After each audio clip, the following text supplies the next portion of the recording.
This is a hearing on an issue we have had discussions before regarding.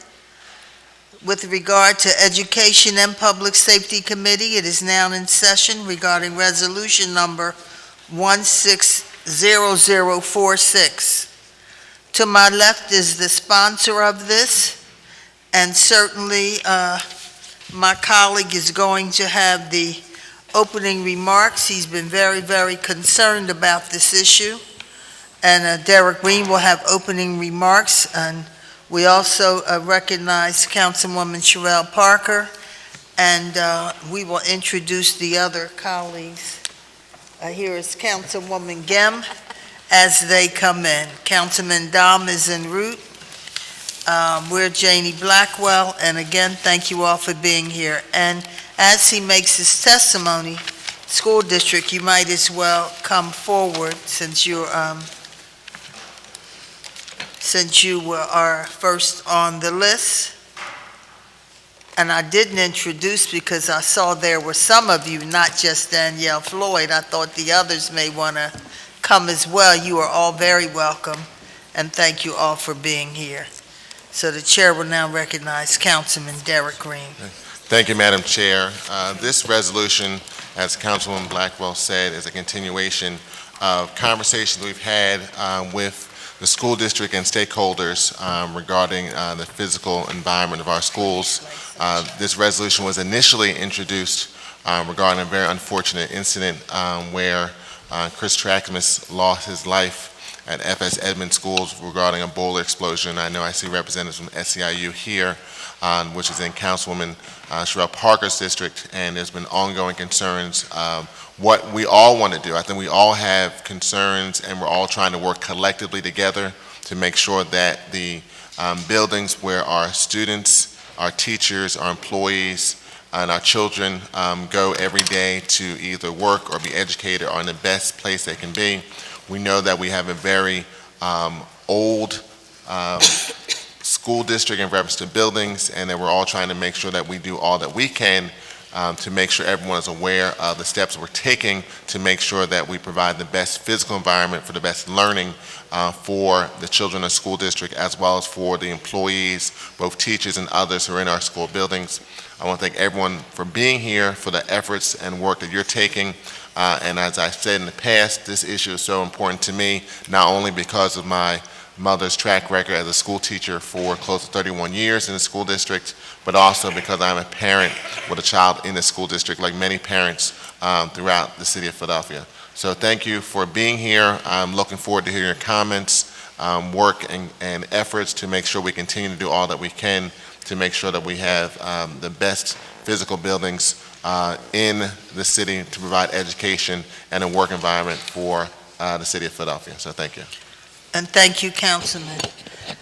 We would now like to ask Ms. Danielle Floyd, COO from the school district to...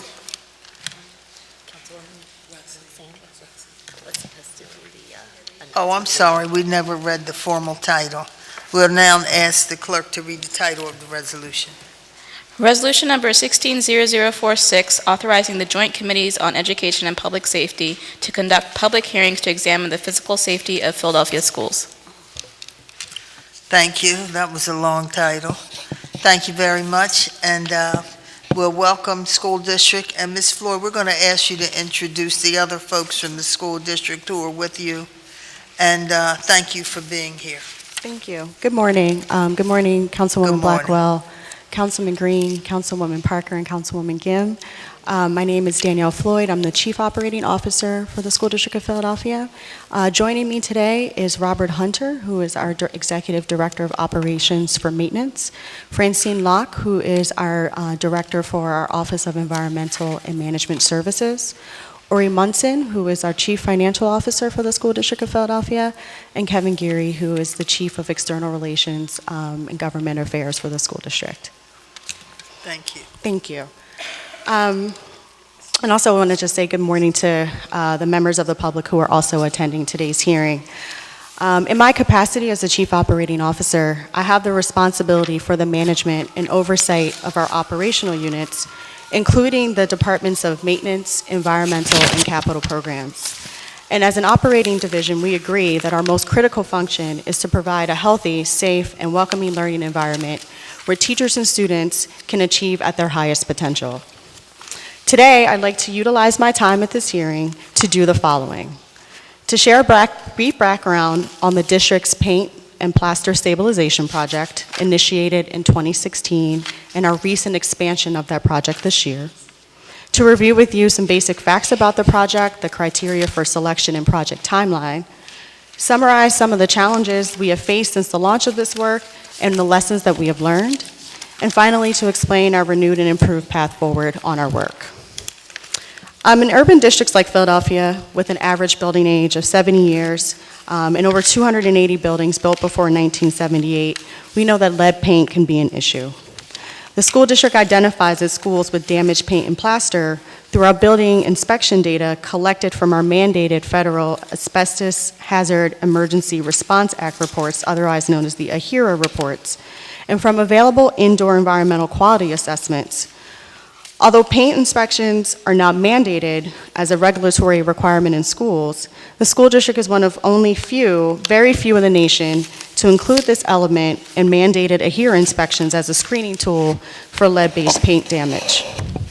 For the past several years, the School Reform Commission has approved contracts for environmental services, including large-scale paint and plaster stabilization work, in conjunction with our asbestos abatement and mold remediation work.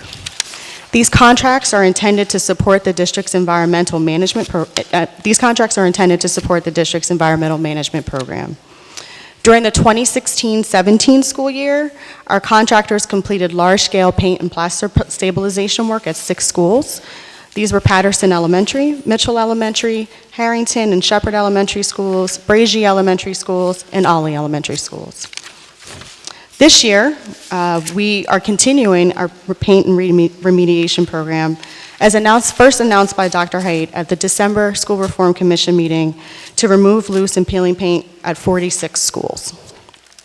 The schools were selected based on the following criteria: buildings constructed prior to 1978, buildings with documented evidence of having loose, peeling, or chipping paint or plaster in 15 or more areas, or 500 square feet or more in one area, and schools occupied by children of under 6 years of age. The work is scheduled to be completed over the course of the current school year and will be finished this summer. Our scope includes the removal of paint under controlled conditions, repainting of the areas, and plaster work. The work is being performed by a combination of school district maintenance staff and environmental contractors, and is being conducted in accordance with the EPA lead renovation, repair, and painting rule requirements by trained lead RRP trained and certified individuals. We've retained the services of environmental consultants to develop a detailed scope of work for each location, and we have established our Office of Environmental Management as a single point of contact to receive concerns, develop a response and remediation plan. The project is intended to reduce the risk of children's exposure to lead-based paint by removing visibly deteriorated or damaged paint that could become accessible to children while at school. This is not, however, a repainting of the entire building. To date, work is being performed in 17 schools by our environmental contractors and maintenance staff. What we know from research is that good project management embodies a set of characteristics: establishing clear project goals and outcomes, obtaining a clear understanding of the factors that might help or hinder a project's success, reviewing of data, setting timetables and project deadlines, and confirming the availability of resources, which also allows us to track our progress. We have learned a great deal from our experience at the first 17 schools, and we'll apply these lessons to inform our remediation planning moving forward. Through our school-based check-ins, district maintenance and environmental staff learned of concerns with the quality and completion of work. Visits to sites by and with external entities, such as the Philadelphia Federation of Teachers, also raised concerns which we are actively working to address. The Office of Environmental Management is a single point of contact to receive those concerns and develop a response and corrective plan. Knowing this, we are working to make improvements in 3 core areas. 1, project timeline. 2, workmanship, and 3, communication. First, with regards to timeline, we understand based on our experience with our most recent 17 schools, that more time is needed to fully document the scope and develop a realistic work schedule. As I mentioned earlier, the spring 2017 AHERA reports were used as the baseline for school selection and scope. When our consultants were engaged to complete visits at each school building to verify quantities, we identified additional areas that were not originally documented or included in the AHERA reports. The AHERA reports became more of a screening indicator and not a full or complete summary of the work required. It was critical that as a district, we address all the problematic areas and leave the work site complete. At some locations, up to 3 visits were required to document the full scope. Second, with regards to workmanship, I want to make it abundantly clear that we do not approve, nor will we accept anything than the best from those who receive public dollars to perform work on our behalf. We continue to meet with our staff, and with the support and collaboration of our labor partners, SEIU 32BJ, we will reinforce the quality of care and workmanship to provide our young people with clean environments, free of lead paint, dust, and debris. Of the 17 schools included in Phase 1, less than 10 were observed to have minor work quality issues, primarily paint chips left behind in the presence of dust and debris. However, at 3 schools, Nebinger, Jackson, and A.S. Jenks Elementary Schools, we had major issues with work quality. Contractors and district staff were notified immediately that the way spaces were being left did not meet our quality standard. To ensure a common understanding of our expectations for workmanship, our Office of Environmental Management Services distributed a written copy of our workplace standards and procedures to contractors and district maintenance staff. Throughout this project, we will continue to reinforce those standards and procedures. Prior to the commencement of work, we will convene staff and contractors at a coordination meeting and at the work site to demonstrate our expectations. We will continue our routine inspections of school sites while work is underway, and we will continue our protocol of completing joint walkthroughs with the Philadelphia Federation of Teachers.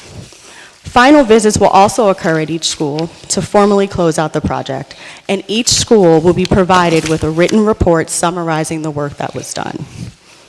We will also be issuing formal notices of poor performance to our external consultants and contractors and utilizing all rights afforded to us under the contract regarding payment in any future business with the district.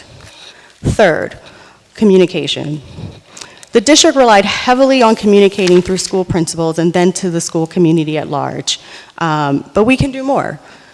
Moving forward, we will ensure that building staff, parents, and other stakeholders receive ongoing communication about this project by doing the following: providing backpack letters and including any and all translation services needed. Letters will be sent out prior to the start of work, upon project commencement, and at project closeout. We will email the school-based staff about the project plan and make copies available to place. We will make copies to place notices in staff mailboxes at the school. We will also allow teachers and staff more time to pack, relocate, or discard items in their classrooms so that our work staff and contractors are minimizing those activities upon commencement of work. Increasing our communication staff with communication with the building staff during our on-site visits.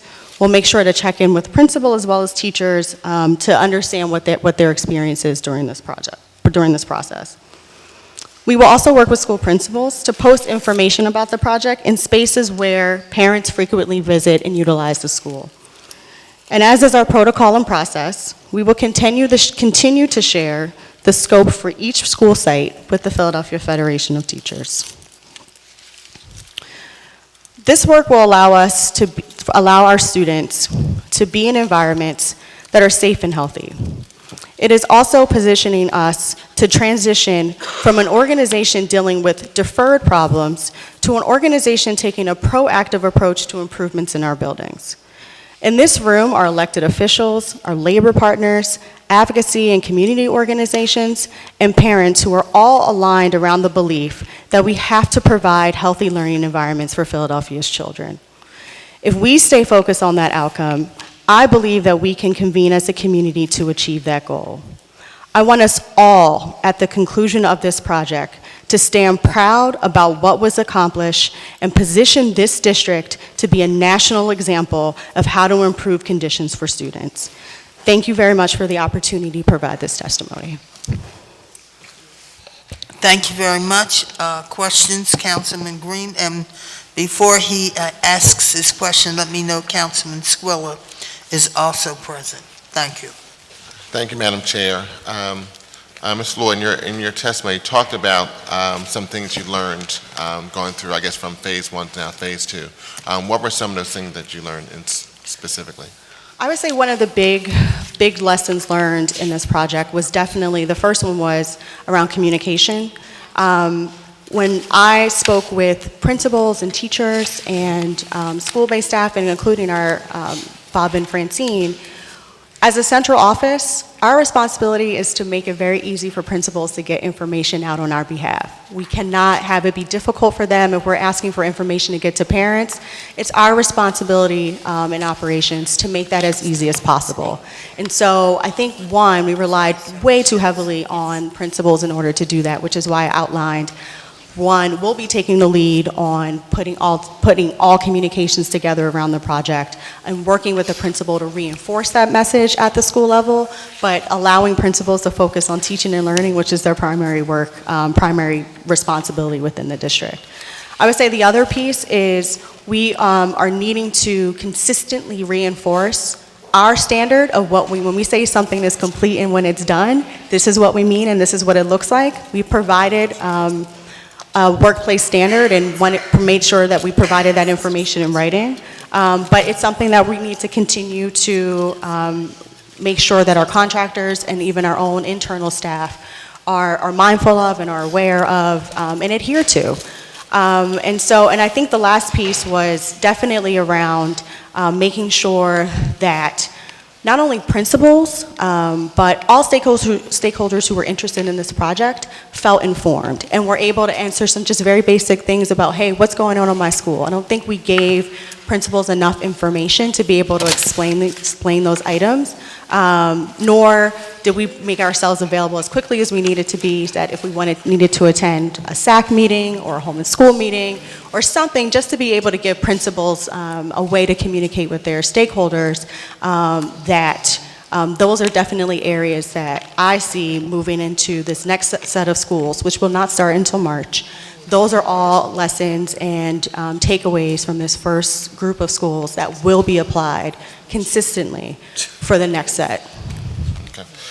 Looking at your paint and plaster stabilization plan, you talked about written notification. I think you also made reference to that in your testimony. So the language of the plan talks about at the start of a project. Is that prior to the project getting started? That's correct, yes. I think that was part of some of the communication concerns that we had heard. I know we have a parent here from Jackson Elementary. I know Jerry Roseman and others from the Philadelphia Federation of Teachers had meetings on December 6th at Jackson, because I think the concern was that people didn't know, not all the stakeholders knew what was happening at their school, from both parents as well as also people working in the buildings. Looking at the list of schools in phase 1, I noticed that Comley is not on this list. Now, I know from my understanding and reading materials that it was an issue at the Comley School in early November, which although this has been a concern for some time regarding lead paint, because as you stated, and as I stated in my opening statements, that we have a very seasoned school buildings. I won't say old, I'll say seasoned old buildings. That's a phrase that my dad often uses. He's 85, he's probably listening as we speak. But my point is that goes back to the issue at Comley, where there was a student actually found peeling or picking at lead paint. So I don't see Comley listed on this list of 17 phase 1. So has Comley been completely remediated? That's my question. Comley is actually in.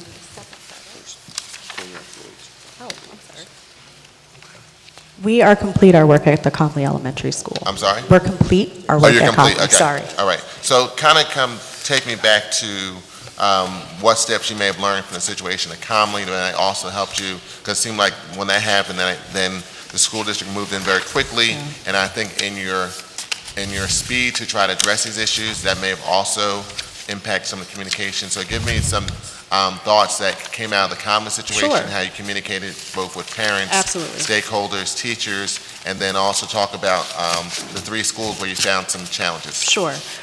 So at Comley, when we were notified about the incident that occurred, we actually did notify families 3 times during that situation. And so when it immediately occurred, we worked with the principal. Notification was sent home in backpacks to families.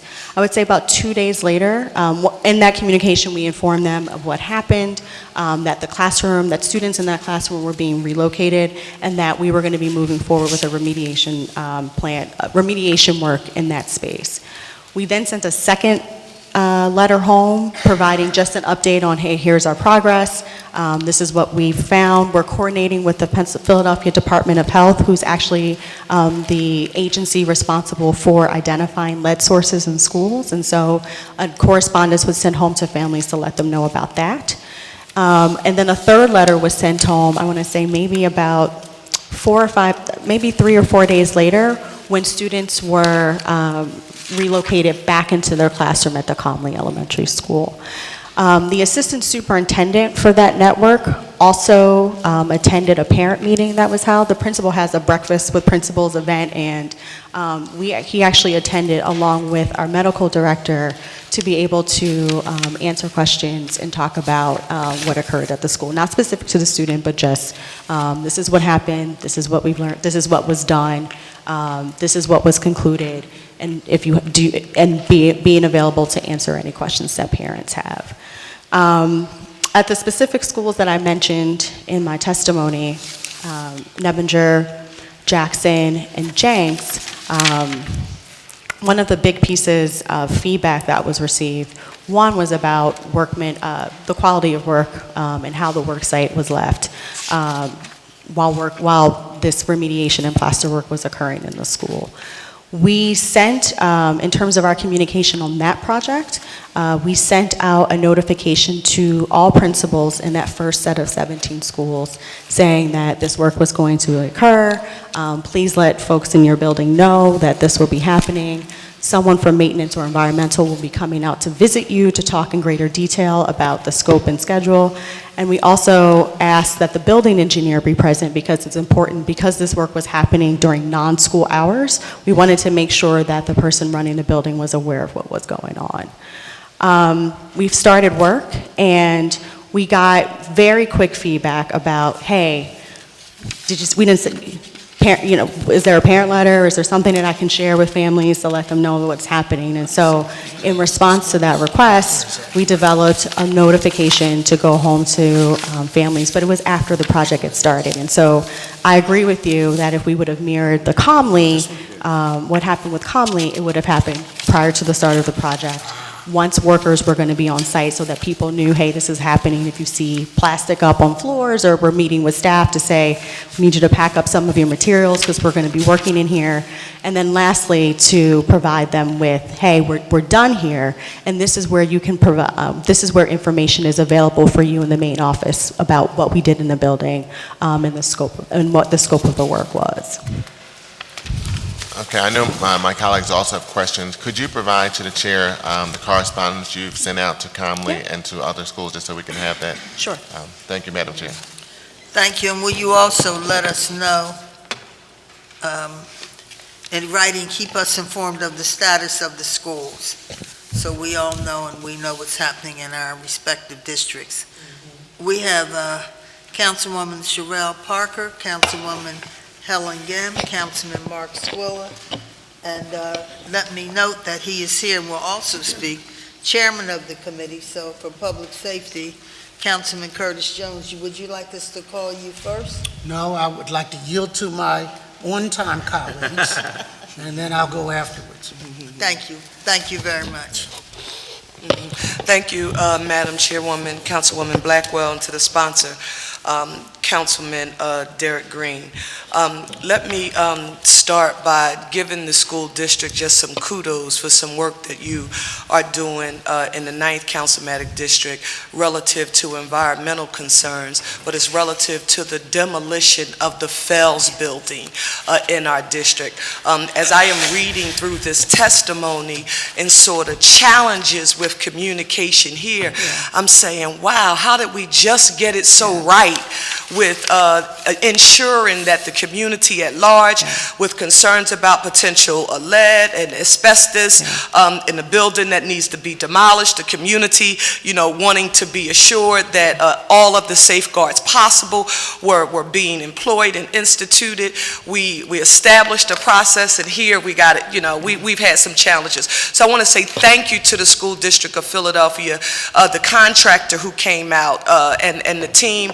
Special kudos to Evelyn Sample Oates, because district council members in particular, sometimes I don't think folks understand the importance of making sure that we are involved at every step of the way, so that any miscommunication being distributed to the community, if we know in advance about the process, we can help alleviate that, and Evelyn made sure that occurred, so I wanted to say thank you. With that being said, I want to go, Ms. Floyd, to your testimony on page 3, and I am really concerned about this.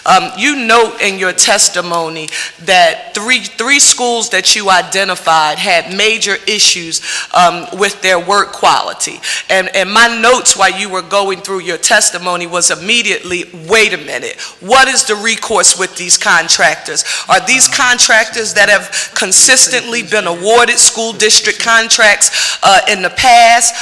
You note sort of the process that you are going to use to ensure that you redress this issue, but I have a real problem with firms that are awarded public sector contracts and then treat our work as if it doesn't matter in their overall portfolio.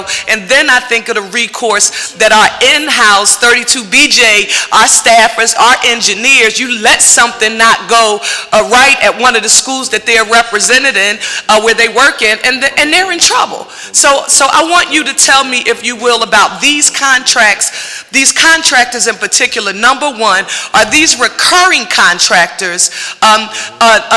Number two, how fast how fast did they respond? And are we seeing this? Is there a pattern? Because if so, then maybe we need to develop a more stringent criteria for firms that are doing business, receive contracts in the city of Philadelphia, and if they do, and we're logging complaints about work that they have done in schools throughout the city of Philadelphia, and if they have a certain amount of complaints or infractions, what's our process? Help me, my colleagues in the public, understand what we do there. Sure. So there was one contractor that was selected to, as I mentioned, we split some of the work between our in-house paint staff, and we also used contractors just because of the volume of the schools that we were addressing as part of this project. There was one contractor used for this project, Pepper Environmental. I'm sorry, repeat it again. Pepper Environmental. Pull your mic close. Pepper Environmental. Sorry, I just wanted to make sure I said the right thing. Pull your mic close. Okay, Thank you. sorry. So they were the contractor selected to do projects in about 8 of the 17 schools in that phase 1 in that group. So they have done work with us before. We have used them, we often and frequently call on them when we've had large-scale environmental cleanups that needed to be done, and so earlier in the year, when we had major issues with mold at the J.B. Kelly School, Pepper was who we utilized to do cleanup and remediation work. I can have Francine come up and talk a little bit more about the conversations that we had with them. That I agree with you, it's completely unacceptable. Especially, we're paying you to provide a service, their children that are, at the end of the day, going to be impacted by poor performance. And so we have a couple of different options available to us. I mean, we certainly always retain the right not to use them for any future projects in the district. That's always something that we retain as an option. We could go as far as potential debarment through our Office of General Counsel with regards to citing poor work performance and poor work practices. That is also a technique that is available to the district with regards to this contractor, but any other contractor that is not performing at a standard that we believe they need to meet. In terms of a pattern of poor performance, in every experience that I've had, and Francine, if you want to come up, we haven't experienced it like we did at these particular schools. And then when we were notified, I mean, Francine, I had our team out there right away, because it's unacceptable. I would never sit here and tell you or make any sort of excuse for anybody, whether it's our staff or anybody else. There's a way that work should be done. There's a way that a space should be left, and there's no negotiating that. And we had to call them in for a meeting to talk about their failures on this project, and what implications that had for any business that we may consider doing with them moving forward. Let me just state for the record that it would be my hope, and I appreciate your sort of walking through some of the potential options, particularly relative to debarment because of poor performance. If you would, for us, just provide to the chair so that we can sort of formally have it, what that process is, and specifically what those options are. And this is an issue for me, not just to single out this Pepper environmental firm, but I mean for any firm that is fortunate enough to be awarded work through the School District of Philadelphia or any public entity.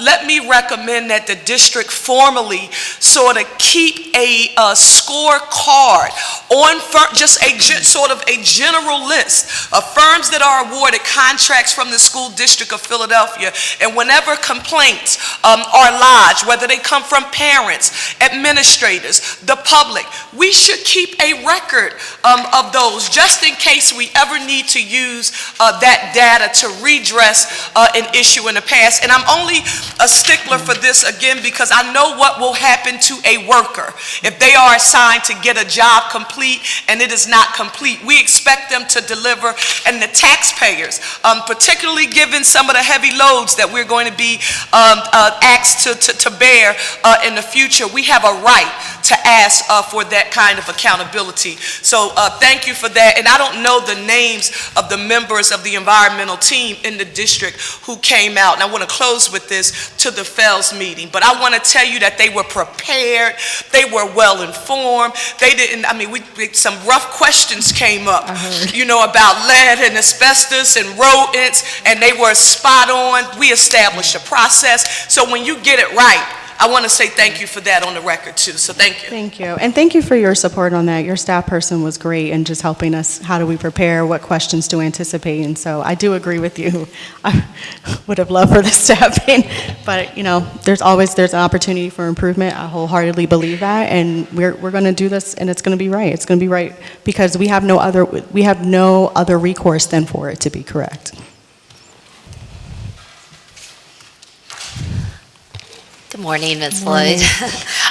So first of all, thank you very much for the district's comprehensive response to the letter that I think council members sent forward to you. I thought it was extremely helpful and gave a good, strong framework. The couple of questions that I had were a little bit around the communications end of it. I think I really want to thank you for some of the sample letters that you showed that allowed principals a direct line to your office that will help them be able to address problems. One question that I had, though, was in the letter that goes to parents. I know it's a general contact information about lead stabilization, but would that also be a similar line? Like if parents picked up the phone and called that and said, my school doesn't feel like, the work is of top quality, I don't have a connection with my principal, I don't know how to communicate this. Is that a vehicle to also allow parents to reach out to the district about that more directly? Absolutely. And Okay. so I think especially for these types of efforts, having an office that's a single point of contact, 'cause sometimes people don't feel comfortable going through the channels that we always set up for them. And so, yes, and we can definitely make that more clear in our communication that goes out, and that you can call, you can email us. However, we are open to receiving feedback in multiple methods, and so we can make that more clear on the communications that go out to parents, yes. And I think in part why I ask that is because you and I have been talking a little bit about some of the vacancies that have been happening around maintenance within the schools. This is far beyond individual principals' capacities. It's a big issue for the school district, I know, but we do have a big problem with a number of vacancies in our maintenance positions. We've got, I only know the numbers that were vacant as of September 30th, and I don't know whether there's been significant improvement, but it looks like there's 15% of buildings, but we're talking about 115 positions, and I think there was another number that had to deal with others. So we've got a number of vacancies which create gaps within schools in terms of people's ability to communicate effectively there. And I want to work with the district to figure out some of the work that you're doing to address some of that particular situation, because I think that that's really contributing to the sense of why parents are so frustrated and why parents, principals in particular, feel an inordinate burden, because what might be picked up or identified by maintenance staff is now falling upon them with the lack of maintenance staff in the building. So I hope that our city council committee can continue to partner with the district to focus in on how to address the maintenance vacancies within there and figure out ways that we can be helpful and assist and also help some of our schools as well. I didn't know if you had any particular update on the maintenance situation. I know we had provided, it's still, I think the last numbers I looked at, we were at 20%. I don't remember the specific number of vacancies. I'm sorry, could you repeat the percentage I again? believe it's 20%. 20%. I can tell you that our greatest vacancies are heating, ventilation, air conditioning, elevator repair, a lot of, it's the systems that are the most core in almost every building, where we are really struggling to identify talent, hire them, and get them in. I will share with you too that because Mr. Bennett from SAIU 32 Beijing has also shared, and we've talked about, not only the fact that there's vacancies, because that's a concern on there and as much as it's a concern on yours and ours, but I think we need to expand how we're finding talent. Yeah. People are not going to go to our website. If you're a qualified plumber, you're not coming to our website to find out whether or not we have a vacancy there. And so how do we get to people and not expect people to try to come and find us? And so I think part of it is a conversation about what are the different strategies and techniques and methods that we can use to start to try to identify talent. I will share one thing that is a small point of pride, which is in addition to addressing our vacancy need, one of the things we launched this year was an apprenticeship program where we are hiring school district graduates. We launched that this year. We have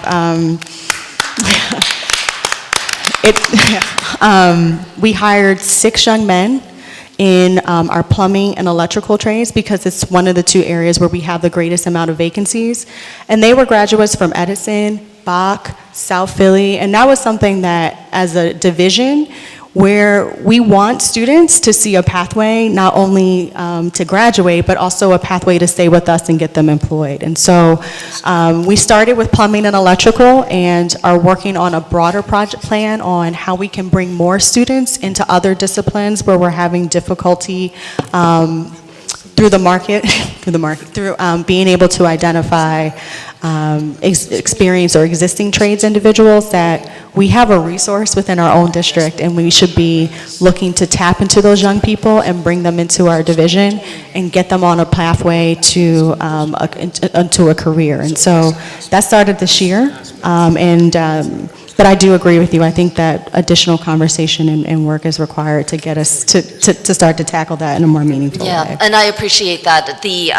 I think our staff sat down with your office in November. We talked about that program. It was great to see some of the press that you've been getting around it, and, especially as, being a big supporter of the CTE and evolving programs within our large neighborhood high schools. It's so important for our young people to see a direct line with their training and potential employment, after school or for whatever they want to do down the road. So it was great to read about that. And again, really want to thank you, because I do think it's going to take a concerted effort to focus in on the human resources aspect of how to improve along those lines, improve communication with different, I know you're doing different fairs, but it just still feels like there needs to be a creative an aggressive approach that's very expansive towards how we approach the Human Resources Division, and make sure that your job is a lot easier, because I think that that's speaking to a lot of the concerns, a number of the concerns that a number of parents have. I have one more issue, but I'm going to wait until the next go-around. Thank you. Thank you. Thank And you, let Ms. me Floyd. say, before Councilman Squilla speaks, we've been debating whether we need to have a hearing or what to do. I'll just mention it now. We've worked very hard with Jerry Sweeney and Brandywine and Schuylkill Yards. In fact, we have a meeting today. In my area, we're 2 out of the 3 areas that Amazon is considering. And we worked hard to get with Penn, and remember, we honored Labor School District, and we worked with council on creating this program Penn Assist. for young people in this CAP program. But we found out halfway through in July that the kids, we were told, couldn't perform on 6th grade level in reading and math for the CAP program.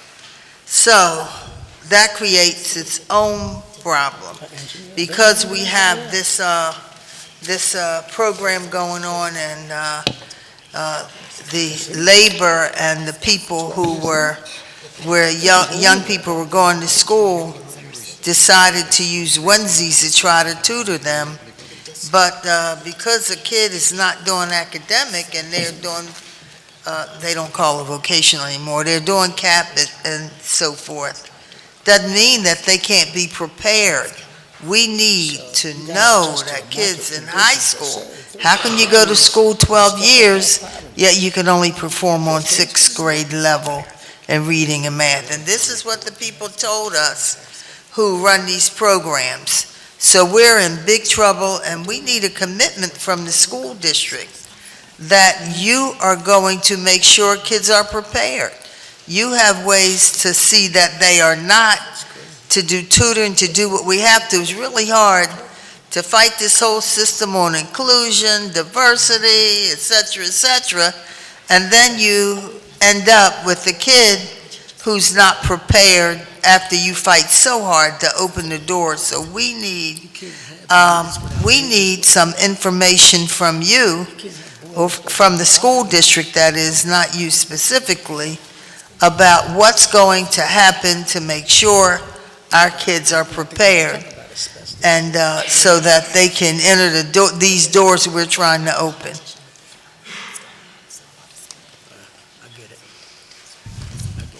All right, then I agree. I will take that. Yes, you're right. It's not specifically under my purview, but I will make sure to share that with my colleague who is supervising and running that program, the Penn Assist program. Thank you. Councilman Squilla? Thank you, Madam Chair. First of all, too, I'd like to thank you for being proactive and looking at the lead issue in the schools. It's very important to be able to address these issues and go after them. I have several questions, because 3 of the schools that were a challenge and did not meet were in my district. So that's 50% of the schools that were being done were not done. What is the protocol of the school district as far as following up on this maintenance? Do they then check up to make sure it is done properly? Do we then have a way to look at that work and say we're clean? And was that done in these 3 schools? So I'm going to have Francine Locke talk a little bit more specifically about what happened in those schools. I will say that, and I think we provided copies of it, we developed a written standard of what should occur in spaces that were identified, where whether it's a contractor or a district staff person was to occur, and that was reviewed in person with the foreman for Pepper Environmental as well as all of our staff. We actually just had another meeting with staff on Monday to just review, find out if there were any barriers or problems with being able to meet what we've set up and communicated as our expectation. But I'll have Francine talk specifically about how we responded to those schools when the issues were raised. That was done at these schools Yeah. after this phase, and we didn't catch it. It was while work was occurring, so it wasn't after work was complete, it was while work was underway. So it was an active, there were workers on site when the problems were communicated to our office, and we were asked to respond. So Francine Locke, Environmental Director. So first of all, I just want to say the process has been completely improved and upgraded for the next round, Phase 2 schools. But for the particular schools you're talking about, the process for the district staff, the painters, was that each of the painters is lead RRP certified. After they complete the work, they are responsible for doing a visual inspection and a wipe sample of surfaces, and that took place. The issue was with some material that was left behind that has been addressed now in the scope of work that they complete. So they were originally under the impression that it was just the painting on the walls and the ceilings that had to be addressed and not residual paint that had been left behind in the past on surfaces. And so that, for painters to do the cleaning of a classroom in advance of doing a paint job was not a standard operating procedure. So this, 1 second. yes, sir. Who approved the scope of work that was being done? The scope of work was to remove all of the paint, the peeling, flaking, cracking, delaminating paint that was on walls and ceilings. Originally, that scope of work was just to use the lead RRP procedures to use lead-safe work practices and control dust, dirt, and debris while you're doing that work. Is that what you're asking me? Yeah, so that was the scope, that was Yes. the original scope. But Correct. it wasn't to clean up afterwards? Well, there was an interpretation issue. So, painters went in, they put poly sheeting over surfaces, they performed their work well, then they removed the poly sheeting, and there was residual from the past that was on surfaces. So, for example, if there was a chronic issue with the paint peeling over years and years of time, there was some chips on certain areas. And so when they left, they didn't do exactly what we are now asking them to do, which is do a pre-cleaning and remove residual from the past. Does that make sense? It does. I mean, from some of the things that we heard is there was actually more than dust from the previous, that there was actually dust from the current work. But my thing is, when you then go and follow up and look at that work as being completed, do we follow up and look and see how that work is? So we saw that, but we didn't catch that this was still... Well, we've changed process since that time to have oversight by an environmental specialist who can measure this from a perspective rather than just paint and plaster, but looking at it from a lead-based paint risk assessment strategy. So, the painters may have thought it was a good idea to have it look beautiful when they left, but there were some residual from the past. This lead assessor will now be looking at this from an environmental health perspective, so evaluating after the work is done. That's going to happen now as a standard operating procedure, oversight and verification of final work product. So that was not happening originally, but it is happening now. I think, and maybe in the rush to do this, I mean, it's good to put that out there because there's plenty of people out in the field that could help us with this and guide us as a district, and we need to partner with people. I mean, there are even some schools that have access to people that are parents that know things, that have organizations that could help us. So I think what we're doing is in our rush to do it, and which is good to be proactive, we need to also make sure that our policies and our scope is accurate. Agreed. Because if we have a scope that's not accurate, of course, everybody points their finger at somebody else, We'll blame the school district, the school district will blame the painter will blame somebody else.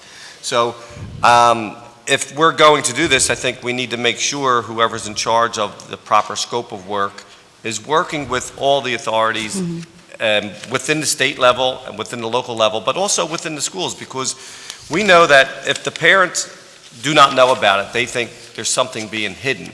And if they come in the next day and they see a room full of dust and dirt, the teacher has concerns, and maybe the teacher didn't know, and why is this? Now they're in there cleaning it up. Now it's a hazard to them and to the students. So by helping, we're really compounding the problem.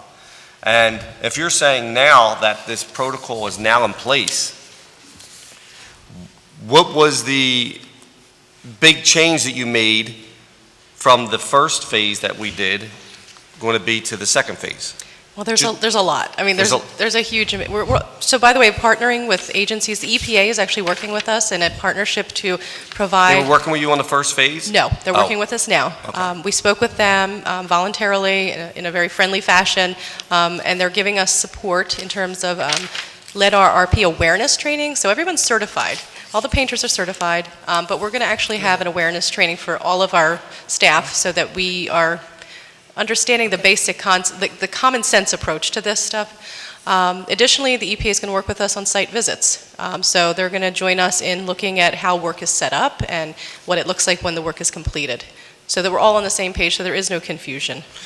And I'm glad to hear Danielle had said that now they're going to be proactive with sending letters to the schools and getting information out, because when there's lack of information, and even if, sometimes things get out there, it spreads like wildfire, and it becomes even bigger than it should be.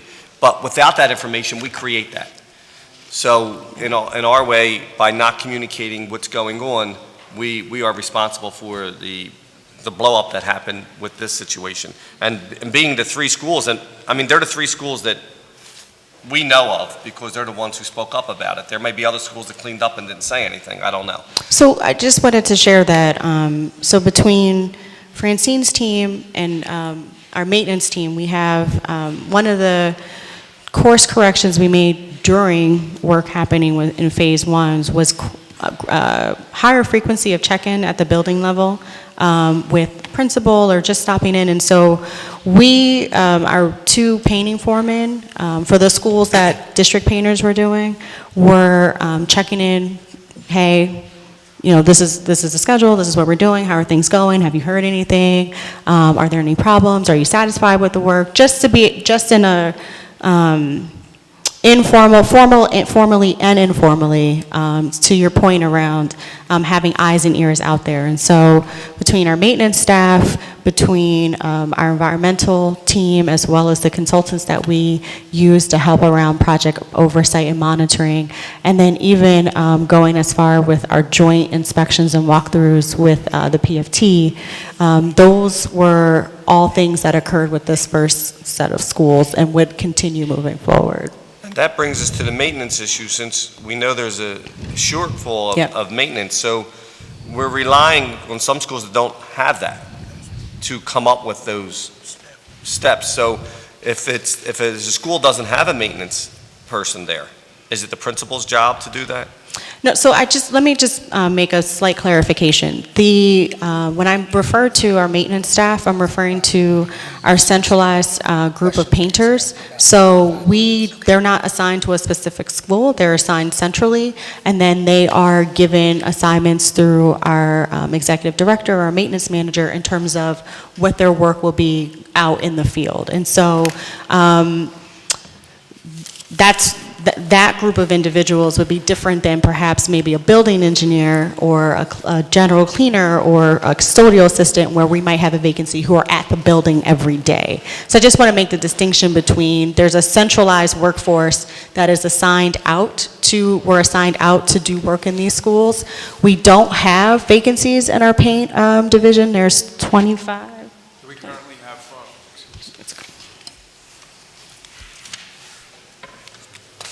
Hi, Robert Hunter. We currently have 41 painters in the district. We have 25 assigned to the night shift that are working specifically on this project from 3 to 11:30 p.m. every night, Monday through Friday. All right, but you're saying you have, as far as engineers, every school has an engineer? Every school has an engineer and/or building engineer trainee who is responsible for the operation of the building. So there is no school that does not have an engineer or a trainee who's in that school at this point? Correct. And every school also has somebody who is physically maintaining and checking after the school to report issues and concerns for maintenance? Yes, that would be the building engineer and/or trainee's responsibility for all maintenance repairs, run through the principal, daily check-ins, opening the building, operating the plant, and routine repairs, and then anything that's outside their purview, create a work order request for maintenance support. So the on-site maintenance staff is full at every school? It is not. No, we have, to Bob's point, we have either schools that are staffed with a building engineer or building engineer trainee, because there's a vacancy at the building engineer position level, but we have someone that is going through a training program to be licensed. But there are vacancies various across the city with regards to custodial assistants and general cleaners. So we do have, which is on the facilities and operations side, separate from the maintenance vacancies. So no, we are not fully staffed in every school with the full complement of what that school would have been allotted in terms of a person to run the building as well as the staff to clean it. We are not in that position at the moment. Whose responsibility would it be to clean it if nobody's there? So we do have a supplemental workforce that if there are a large amount of vacancies at a particular school that we can utilize. We also do utilize our overtime to have workers from other schools go to help support and clean at schools where we may have a large amount of vacancies. So it really depends on the school. It depends on the number of vacancies that we have. But we've utilized those two methods, and we've also paid existing staff at the building additional time to be able to stay to make up for areas or make up for if the building needs to be clean and they're allotted for a staff of 4 but only have a staff of 3. In order for us to make sure that the building is clean on a daily basis, we do extend the opportunity for the existing staff to have overtime in order to complete those tasks. Are we looking to fill those spots now, and is there? We are consistently working with our talent office. We just had a job fair at PHA, I think about 2 weeks ago, where our division was represented for a number of different opportunities within operations. And so we've got vacancies in the maintenance space, in facilities, our food service workers, bus drivers, bus attendants. And so we look to be represented in those hiring fairs and job opportunities. And as I mentioned earlier, I think that our span in terms of looking for the individuals to fill these roles needs to be expanded, and that we have to take a much more proactive approach in going out to identify talent to fill those critical vacancies, and not necessarily relying that the website might be the way that people will apply to get our jobs. But we've held, since the school year started, I want to say at least 3 to 4 job fairs just around some specific vacancies within the operations division.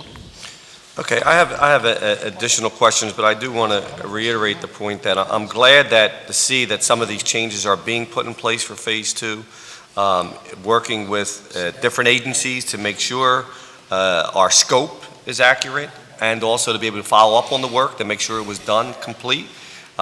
Since we are paying these folks, is there any outside contractors doing this too beside the inside painters? Yes, there's one, Pepper Environmental.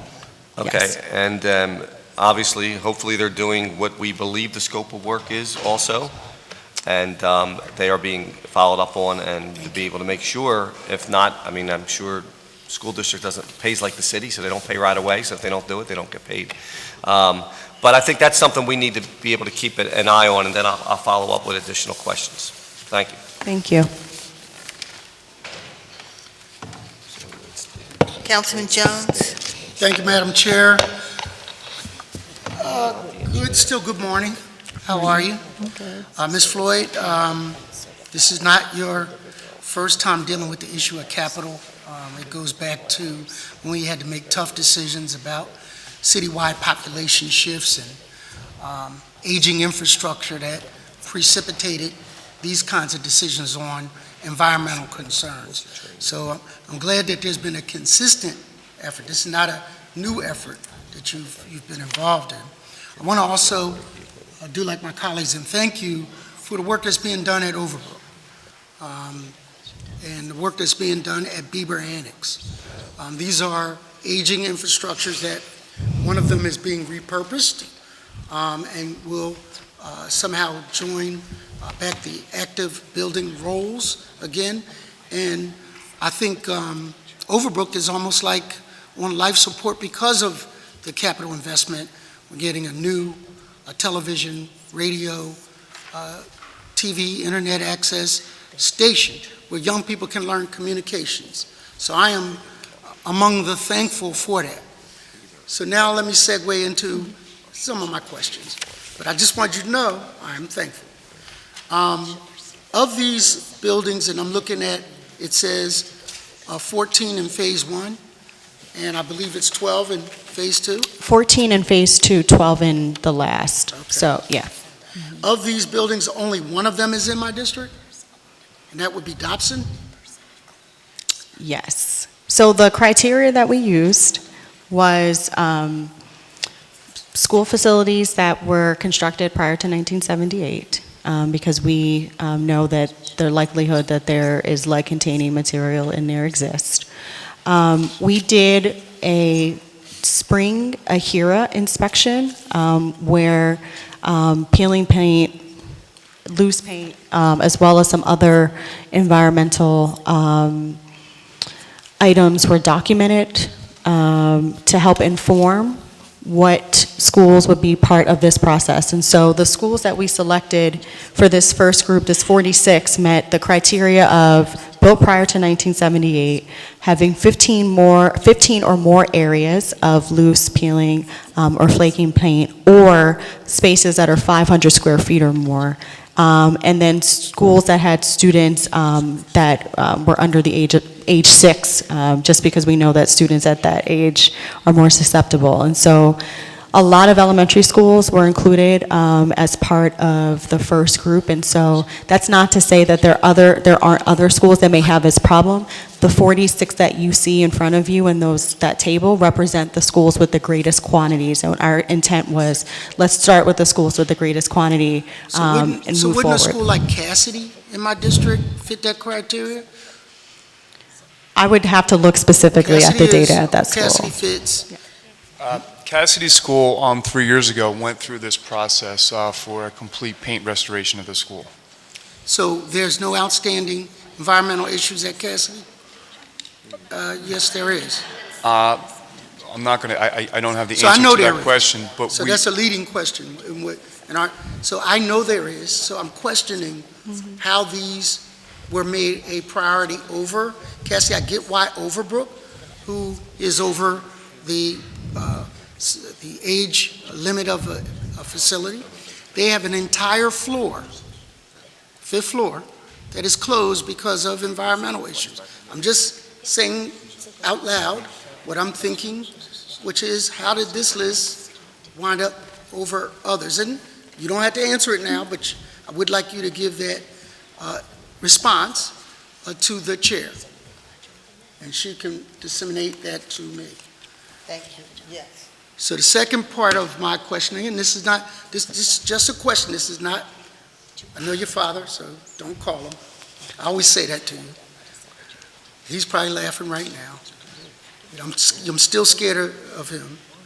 But my 150,000 constituents begged me to ask this question too. Yes. So there is actually a $4.2 billion big picture Yes. issue with capital and reinvestment Yes. and infrastructure in the schools that we own, correct? Correct. How are, and I applaud you for taking it on. You could have kicked this can down the road, act like it didn't exist, but you chose to step up to the plate and address it. So I'm proud of all of you. But the question becomes, how are we dealing with the big picture? I understand, I want to understand how we came up with this list, but there's a greater list that will bubble to the top. And what do you suggest on how we address the $4.2 billion issue, A? And then I believe my colleague Gim brought up the issue of, we can appropriate money, but until you hire engineers and boilermakers and painters, we can appropriate money, but how do you plan to then implement both on the maintenance side and on a longer-term operational side without quality personnel? And if I understood, $35,000 was a number that was mentioned for a building engineer. Well, I think we need to adjust to market rate, or you will never, ever have building engineers that are willing, and I applaud the growing them from within. I think, what is that, on Henry Avenue? Randolph? Randolph is a great place to get young people in that pipeline instead of school to prison, school to work. I'm for that, so I applaud that. But 6 kids aren't going to deal with a $4.2 billion issue. Right. So when you come back, I don't need all this answered now, but when you come back to ask for probably a increase in funding from our taxpayers, I need these issues tackled, addressed, and at least a reasonable game plan. Also, I need you to talk, not today, I'm giving you time, to talk about an inclusionary plan. Now, we went through a $300 million issue with rebuild. And if you heard us, my colleagues, we wrestled with this in a mighty way. You have a $4.2 billion opportunity, because this is a lot of work. This is more money that we will be able to invest in our school system, greater than the whole stimulus package we got several years ago from Washington. We have our own stimulus package opportunity. And so we need to, as we address the capital plan, as we address the personnel issues and how we attract and retain a qualified workforce, we want to also talk about minority, female, and disadvantaged companies that get an opportunity, hopefully Philadelphia-based, get an opportunity to take part in this $4 billion opportunity.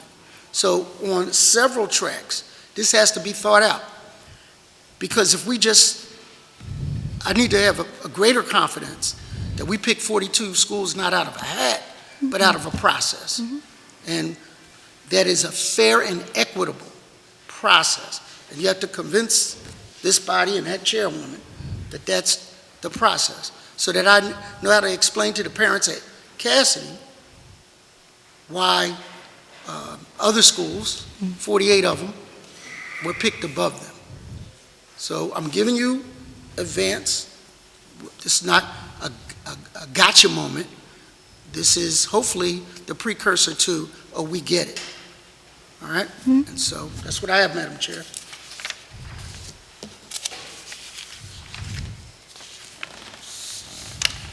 That wasn't even a question, right? That was just a future question.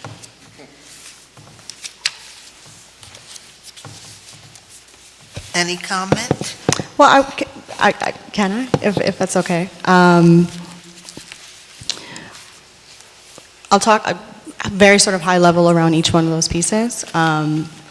Around the capital planning piece, I know we shared with this council members in this body condition assessment study that we did in 2016, where we did communicate over $4.2 billion worth of outstanding capital needed in all of our buildings, and developed this metric called a facility condition index score, and also shared that the information from that FCA would be used to inform our capital planning process moving forward. So the projects that we are starting that are included in our fiscal year 18 budget are direct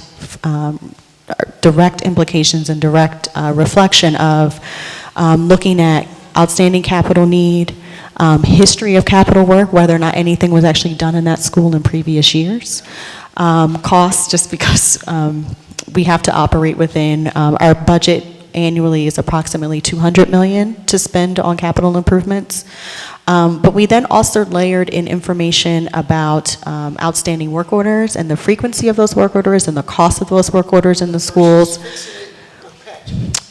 to make a decision about doing a complete capital improvement. And so there's only so many times you can patch a roof before it needs to be replaced, and that's just the reality. Our reality is that we've got about 50 buildings that need roofs in a year, and we have the ability to do about 10. We also layer in our information from our IEQ indoor environmental quality information, because often when you see loose peeling paint in a building, that's a symptom of something broader, that the building needs to be pointed, that the windows need to be replaced, that the roof needs to be replaced, that there's a way where moisture is coming in, there's moisture intrusion, and this is what the symptom of what we're seeing is being caused by something deeper. And so I think we are being, and I would also just share that in addition to addressing the backlog, if we continue to operate in that manner, we're never going to get ahead. And so as part of this, part of our fiscal year 18 budget, we included buildings that were scheduled for, just based on the assessment, hey, the roof needs to be replaced this year. And so we're looking to transition as much as, we still need to address the deferred backlog. That's our reality and that's our existence. But if we don't start to address buildings when they come up for or are scheduled to be addressed, then we're going to continue to be in this cycle of continuing to chase problems here. Now see, that helps me understand a bit better the matrix in your decisions. That's all I'm asking. I do trust you. Yeah. I trust but verify. Right. What president said that? Reagan, a Republican, right? So it must be true, right? I trust but verify. And so that's our job to ask that kind of question. I would also, to submit to the chair, as it relates to public schools, public charter schools, public charter schools that did takeovers, there's a difference because some charter schools actually, in a more modern way, bought or used or repurposed warehouses or whatever. How does that fill into what charter schools may have inherited capital buildings? Sure. I could only speak to your point, the fact that we've got sort of two different charter models in the city. I could only really speak to those charter schools that are operating in buildings that we own. So I wouldn't be able to speak just, Understood. Yeah, like I wouldn't be able to talk about the capital needs of lab charter because it's not in a building that we own. But if you were to ask me about Mastery at Harity, that's a different conversation because they were part of our capital, part of the assessment work that was done. Because I would be interested in knowing who assumes that capital expense in that relationship. In the Renaissance Charter School relationship, or in a relationship where a charter school is in a public inventory of school buildings, who assumes that fix? If they are in a district facility, as a Renaissance Charter, the school district, our entity, assumes responsibility for capital improvements. Got it. I will share that in a number of situations, we look to partner with the charter operator because they're able often to bring resources to the table through their own private fundraising to be able to provide upgrades into the school. And so where we can work jointly to be able to do that, we have. That's a very different balance sheet. Right. For you and for them. Thank you, Madam Chair. You're welcome, Councilman Green. Thank you, Madam Chair. Just a couple things. One, I do want to commend the school district on the recent story and the training program that you're initiating. I did see that article. I think that could be a good opportunity for other city or city-related agencies to learn from and use the example of what you're doing, using your current student population to train through your CTE programs to put them on a path to becoming a member of a trade, as well as providing them an opportunity for a family-sustaining job, especially the young people that actually went to schools within those school buildings to have the opportunity to go from getting an education in the school building to then actually helping to maintain and improve that school building for future generations. I think that's a great program. It's something that we need to emulate throughout the city and a number of city departments. I just want to follow up on a couple points that were raised earlier when Councilwoman Parker was talking about the work that was done by Pepper Environmental. And one thing, if you could provide a copy of the contract to the chair so we can take a look at that. I know you said you have a number of remedies at your disposal. Hopefully you'll be using those remedies to provide the type of oversight that's needed to make sure we don't have these issues going forward. What was the cause of having to redo the work at A.S. Jenks, Nevinger, and Jackson? We're not paying for work that they performed poorly and had to go back and correct. I'm not paying for, I shouldn't say it that way. No, just wanted to make sure, because I wasn't sure They can submit an invoice and it's going to get rejected, but Okay. we're not paying for that. Right, just wanted to make sure based on, I'm not privy to the contract, so I I'm not understand. having information, but it's Yeah. good to hear that. Also, as I think about from, earlier my commentary, we talked about Comley and then Jackson, and I think all parties here will acknowledge that there were some challenges, communications that occurred, and we've learned from that. A young lady that spent a lot of time in this room, she often would say, when you move in haste, you repent in your leisure. I'll say that again. If you move in your haste, you repent in your leisure. That's what Councilman Tasker would often say. And so I think part of the challenge is that when there was acknowledgement of lead, and we started with Comley, and then moving forward, there was a desire to move quickly to expedite things. But one of the things that I've noticed over the years is that there's sometimes a challenge, and I understand the need to move quickly, but you also have to communicate. And I think part of the concerns that were raised, especially at Jackson and two other schools, is some of the lack of transparency. As you know, myself and some of the members of this body and other partners are part of the Philadelphia Healthy Schools Initiative. We filed a right to know request. We finally have gotten some information, but this goes to the issue and challenge of information transparency. And so what I'm hopeful now that we've moved forward, and from what I've seen and read and conversations I've had with some of the stakeholders in this room, we're now moving forward in a more collaborative spirit. But let's not let this happen to be just a one-time thing. We've had other issues in our buildings. As you stated in your testimony, our school buildings are average close to 80 years old. 70. 70, okay. I know my son's former school, Houston Elementary School, he's now at Hill Freeman. They just finally got a new gym floor for the first time in the history of the school about 2 years ago. So saying that, we have other issues. I know we've had issues with mold at J.B. Kelly, asbestos issues, ventilation, heating, as well as air conditioning. So hopefully this type of process that we're now using going forward for lead paint stabilization, we can also use for all these other type of issues that we're dealing with in our schools, so we don't have a situation 6 months, 15 months, 36 months from now where there's a concern at a school and the school district wants to address the issue quickly, but in our haste, we're not communicating as we should to all the stakeholders, both parents, teachers, other employees in the building, and letting people know what's going on. So hopefully that will be the path moving forward. Can we get an agreement to that? We can get an agreement on that, yes. And there's one final point, as we also moving forward with local control of the school district.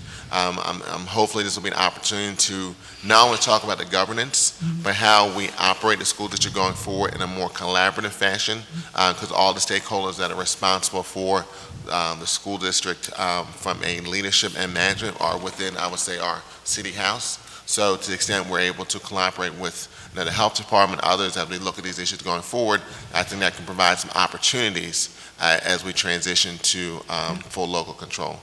So that ends my comments. Thank you. Yeah, thank you. Thank you, Councilman. The chair notes that Councilman Taubenberger is present as well.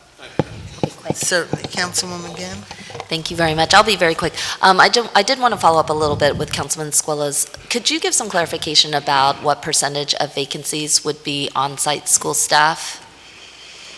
I can provide it in terms of the building engineers, custodial assistants, and cleaners. Yeah, mostly around cleaners, I think. Cleaners, okay. I can provide that information as a great. follow-up if that's okay for the committee. I can make sure we get that too, yes. And one area that I think you've touched upon in different parts of your dialogue that I really appreciate is some attention to how important it is for school buildings to have a sense of quality of appearance. And I know that I've been very interested in working with the district to talk about, is there a possibility to work together towards some type of agreement around what a minimal standard of appearance could be. We have frequently heard from young people and from families, for example, about bathrooms in the school district in particular, quality of bathrooms, whether stall doors are on, whether the plumbing works, and all of that. And I don't think that that's something that I want to go into a lot of detail about, but I know it sounds like you've done some work around that already, and would love to hear just very briefly about that, and also to ask whether that's an area that you think we could work on together. Absolutely. In the coming year. So just very quickly, I echo your comments, Councilwoman Gim, in school visits that I go to. A lot of times when you talk with principals or even talk with teachers, they're like, well, what's supposed to happen in here, right? How often is my rug supposed to be clean? How often are the univents supposed to be wiped down? How often is it supposed to be swept? When do you wax? When do you mop? And so for me, the fact that we're hearing that over and over again, it's a very clear indication that as a division, we need to communicate something in writing, not only to our workforce, but also to principals and teachers so that they just understand, hey, your bathroom is supposed to be cleaned 4 times a day, toilet paper should be checked, dispensers should be looked at, sinks should be wiped down, the toilets need to be wiped down, not just on the top of the toilet, but below the toilet. Here are the items that staff will be using in order to complete that work, and that we do that for every space. Bathrooms, classrooms, main entrance, hallways, gyms, cafeterias. And so just from that experience, I directed my team. I said, we need to put something out there in writing. This can't just be learned by osmosis. It can't just be, let's just hope that people kind of just know what's supposed to happen. It's our responsibility that people understand this is what we expect and this is what should happen every day in our buildings. And so we've drafted a document. We will be sharing that with our partners at 32BJ because it's their workforce and we want them alongside with us and embracing this as it's important for us to communicate that effort.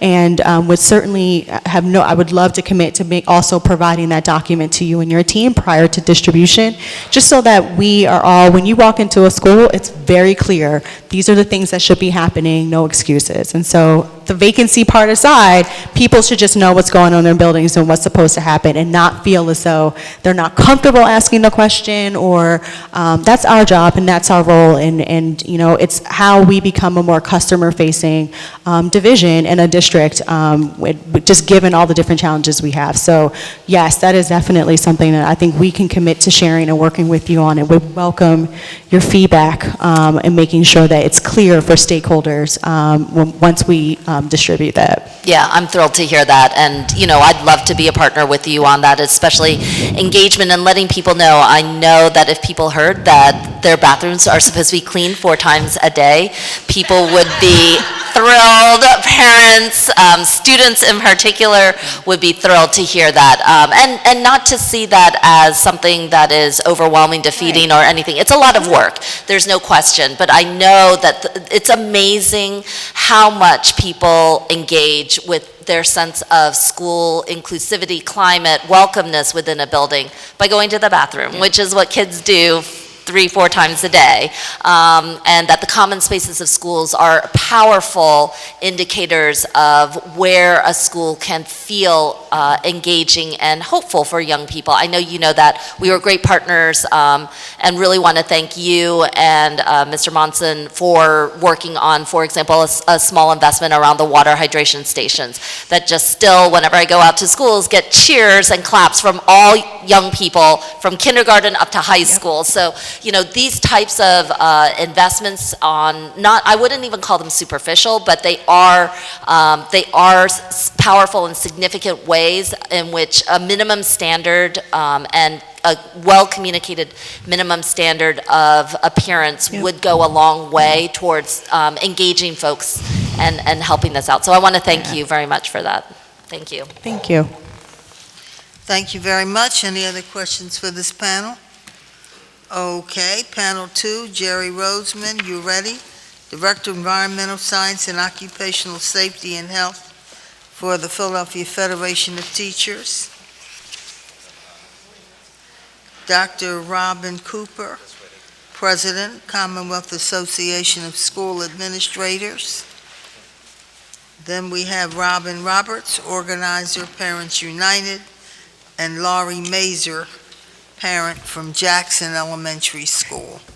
That is it. So if there's someone else who would like to testify this afternoon, please come to the side. I'll have our lawyer go over and get your name. Otherwise, this will be it. All right, we invite you to introduce yourself to the record and begin. My name is Jerry Roseman. I'm the Director of Environmental Science and Occupational Safety and Health for the Philadelphia Federation of Teachers. Thanks so much to the council for holding hearings that are near and dear to my heart. Thank you. I'm Dr. Robin Roberts. I am a parent speaking on behalf of Parents United for Public Education. I'm also a member of the Philly Healthy Schools Initiative, and I have 3 children in the district. And I'm Laurie Mazer, and I'm the parent of a 2nd grader at Andrew Jackson, and I'm the treasurer of our local Friends group, and a current member of our school advisory committee, and also a member of the PHSI. So the only one who's not spoken for is Dr. Robin Cooper? Okay. Thank you very much. Begin your testimony. You want to start? I'll start. Okay. Okay. Thank you very much. Good morning. My name is Robin Roberts. I'm the proud parent of 3 children who attend district schools in Philadelphia. I'm a member of the PFT and head of the parent organization, Parents United for Public Education. My children all attend Carver Engineering and Science, and I live in Northwest Philadelphia. And I've been working on the issue of healthy schools for a number of years, starting in 2015. When I did an interview with Al Jazeera America about the state of Philadelphia schools. At that point, it was my hope that highlighting the serious facility issues facing our school buildings would lead to changes that were necessary to ensure our children's safety. Sadly, that has not been the case. Last summer, 4 district schools, Munoz Marin, Steele, Hunter, and Clemente, were identified for mold remediation. 5 schools, Spring Garden, Dobbins, Furness, Dunbar, and Breggy, had problems with asbestos abatement. Each of these cases ended up costing the school district, and therefore taxpayers, hundreds of thousands of dollars, and there was serious concern about the lack of oversight, the quality and completeness of the work done. Questions were raised and essentially ignored by district officials. For example, it wasn't until the PFT and media became involved in North Philadelphia's Munoz Marin Elementary School that they received a thorough remediation of the mold that persisted in their building. And J.B. Kelly Elementary in Germantown was closed for a week when chronic mold conditions, once highlighted by the media, were finally addressed in October. Parents United and the Philly Schools Initiative have been asking district officials to share information about our school facility conditions for years. We have finally received some of it as the right to know request was granted. Thank you to Council Green, Bass, Gem, and Reynolds Brown. But we need more help to reach any sort of transparency that is required. The burden shouldn't rely on the public to constantly take time and energy to request data. The burden should be on the district to assume that all data should automatically be available to parents, taxpayers, and teachers. Here's what we do know. There are 172 school buildings built before 1978 when lead paint was outlawed. Moreover, the systems in these buildings may fail year after year, like boilers that do not heat, radiators that do not regulate the heat, pipes that leak, and windows that let in the weather. That leads to secondary issues that lead to eroding plaster and rusting pipes that flake from decades of paint, in turn causing lead in places where our children spend their educational lives. For example, we know that a child at Comley has an elevated blood lead levels that were attributed only to a school environment. We know that there are about 140 other schools that are in similar and possibly worse conditions, yet parents in these schools and others are left in the dark. We need the school district to always inform parents and community members as they do this environmental health work. And the district should always inform parents quickly when those problems arise. And we know that the district has identified and was fast-tracking about 30 other schools for lead abatement over the past few weeks. While it seems like this has been put on hold, it's unacceptable that there was no transparency about how these schools were chosen, the scope of work, or other information that our communities should have a basic right to. When I've spoken to the district about how parents can participate in the process to ensure their schools are healthy, I'm often referred to the healthy condition assessment. And these are 70-page plus reports that were conducted as a snapshot in 2015 for each school. And although we recognize that this is a quite valuable planning document, what we have learned in the Philadelphia Healthy School Initiative is that very few of the immediate concerns that were identified in these FCAs for each of these schools were actually put on the master capital budget plan for the years of 2016 to 2022. So essentially what we have is a document that says that we've got all of these problems in these schools with lots of beautiful pictures, but in the end, the district has not set aside funds to actually fix them. It is not an acceptable role or responsibility, or it is not an acceptable response or role for a parent to engage civically in these healthy school issues by reading a document and then not having anything else to go on when we realize that these problems were never going to be fixed. Our children realize that they are in broken schools. It is heartbreaking to read the letters that the 4th grade class at Cassidy sent to Senator Hughes to shed light on their learning environment. Now, Cassidy is in West Philadelphia. Their demographics are as follow: is 92% Black, 5% that identify as mixed race. 16.6% of the children that go there attend special ed or have an IEP, and 100% of the children that attend there are at an economic disadvantage. Many of the students didn't understand why they had to go to schools with holes in the ceiling, leaking pipes, broken bathrooms, and windows that are opaque. They said that their school smells bad and feels like a prison, and this is a sad, outrageous outcome, and it's appalling. I'm here to call on City Council to create its own independent task force of parents, teachers, principals, and experts to oversee the process and finally give Philadelphia students the clean, healthy, warm, nurturing learning environment that they all deserve and that the district says that is its goal. The role of the task force will be to provide input and environmental health recommendations and help develop the master facility plan that is sorely missing from Philadelphia School District. It will also allow more transparency so that we understand the work and the scope that is being done and that our district is being fiscally responsible. As someone who works with special needs children every day, I'd like to speak to how these issues affect them.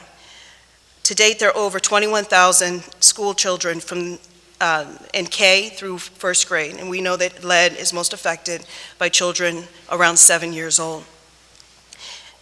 These children are in those buildings where there are 170 of them are the pre-1978 schools.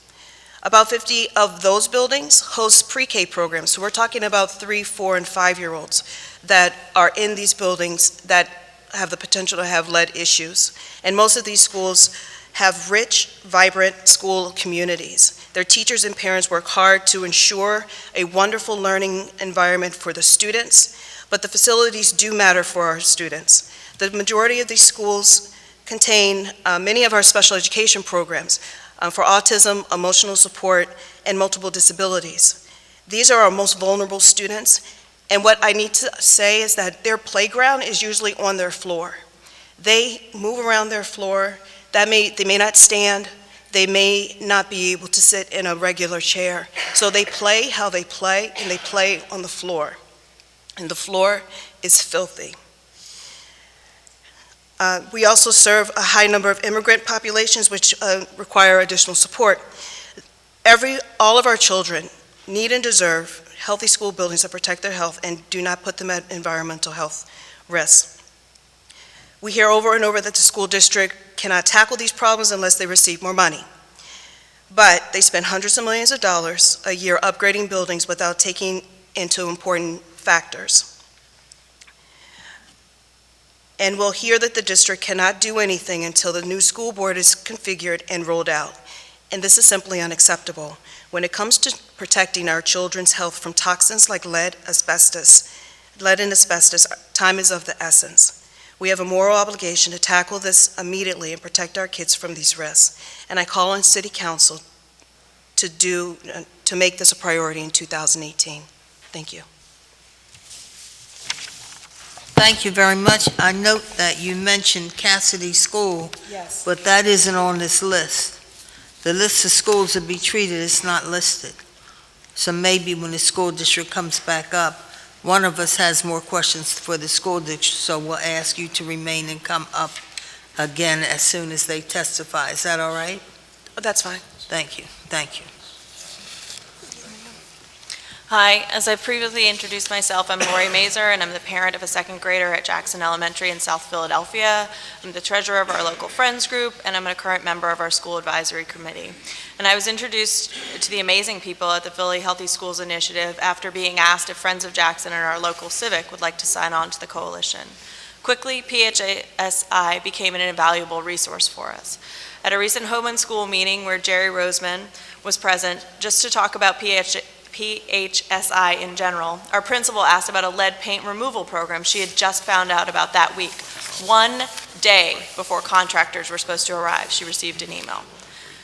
Jerry was able to make the principal and the parents at the meeting understand the work that was being done, the rights we had to make sure the work was being done correctly, and to confirm that we should be dealing with all sites with chipped and peeling paint, and that all of those sites should be addressed.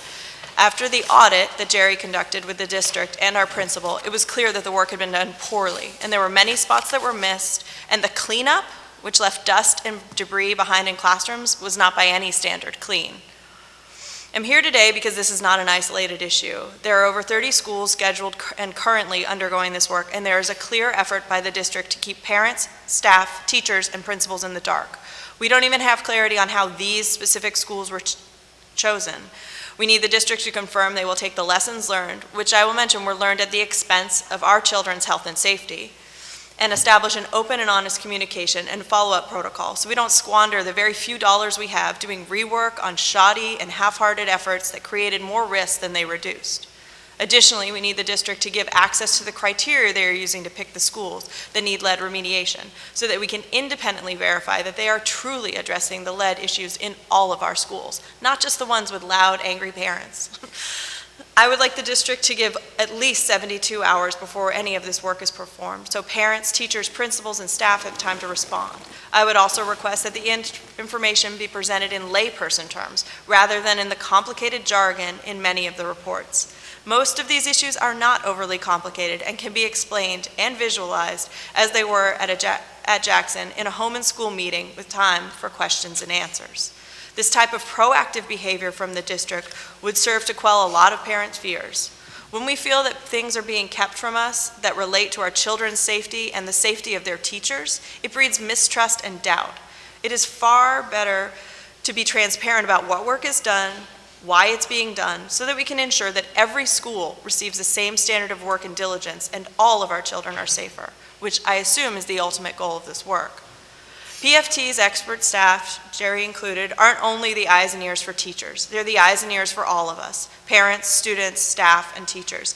They need to be fully engaged and seen as an equal partner, not a hindrance to this work.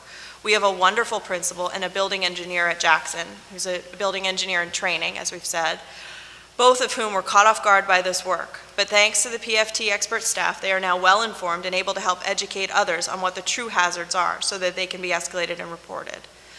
This level of honesty and education and transparency is what we should be requiring of the districts to make our schools safer. And I'll just add a note that as we talk about cleaning vacancies, we have vacancies at Jackson, and so this work is actually impossible to do. It's impossible to keep our school clean if you don't have any cleaners. If you've got a building engineer and one other cleaner in a school that serves, hundreds of children, and all they can really handle is taking out the trash. So, thank you.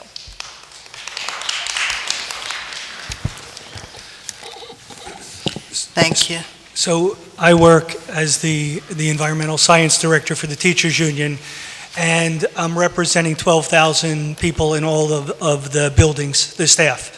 At the same time, over the last couple of years, the PFT has been working with the Philly Healthy Schools Coalition, and so I've acted as the technical advisor, consultant, and support for the coalition, and that means parents, environmental groups, and all kinds of public advocacy groups, and that has really been a very special and important element of the work that has gone on.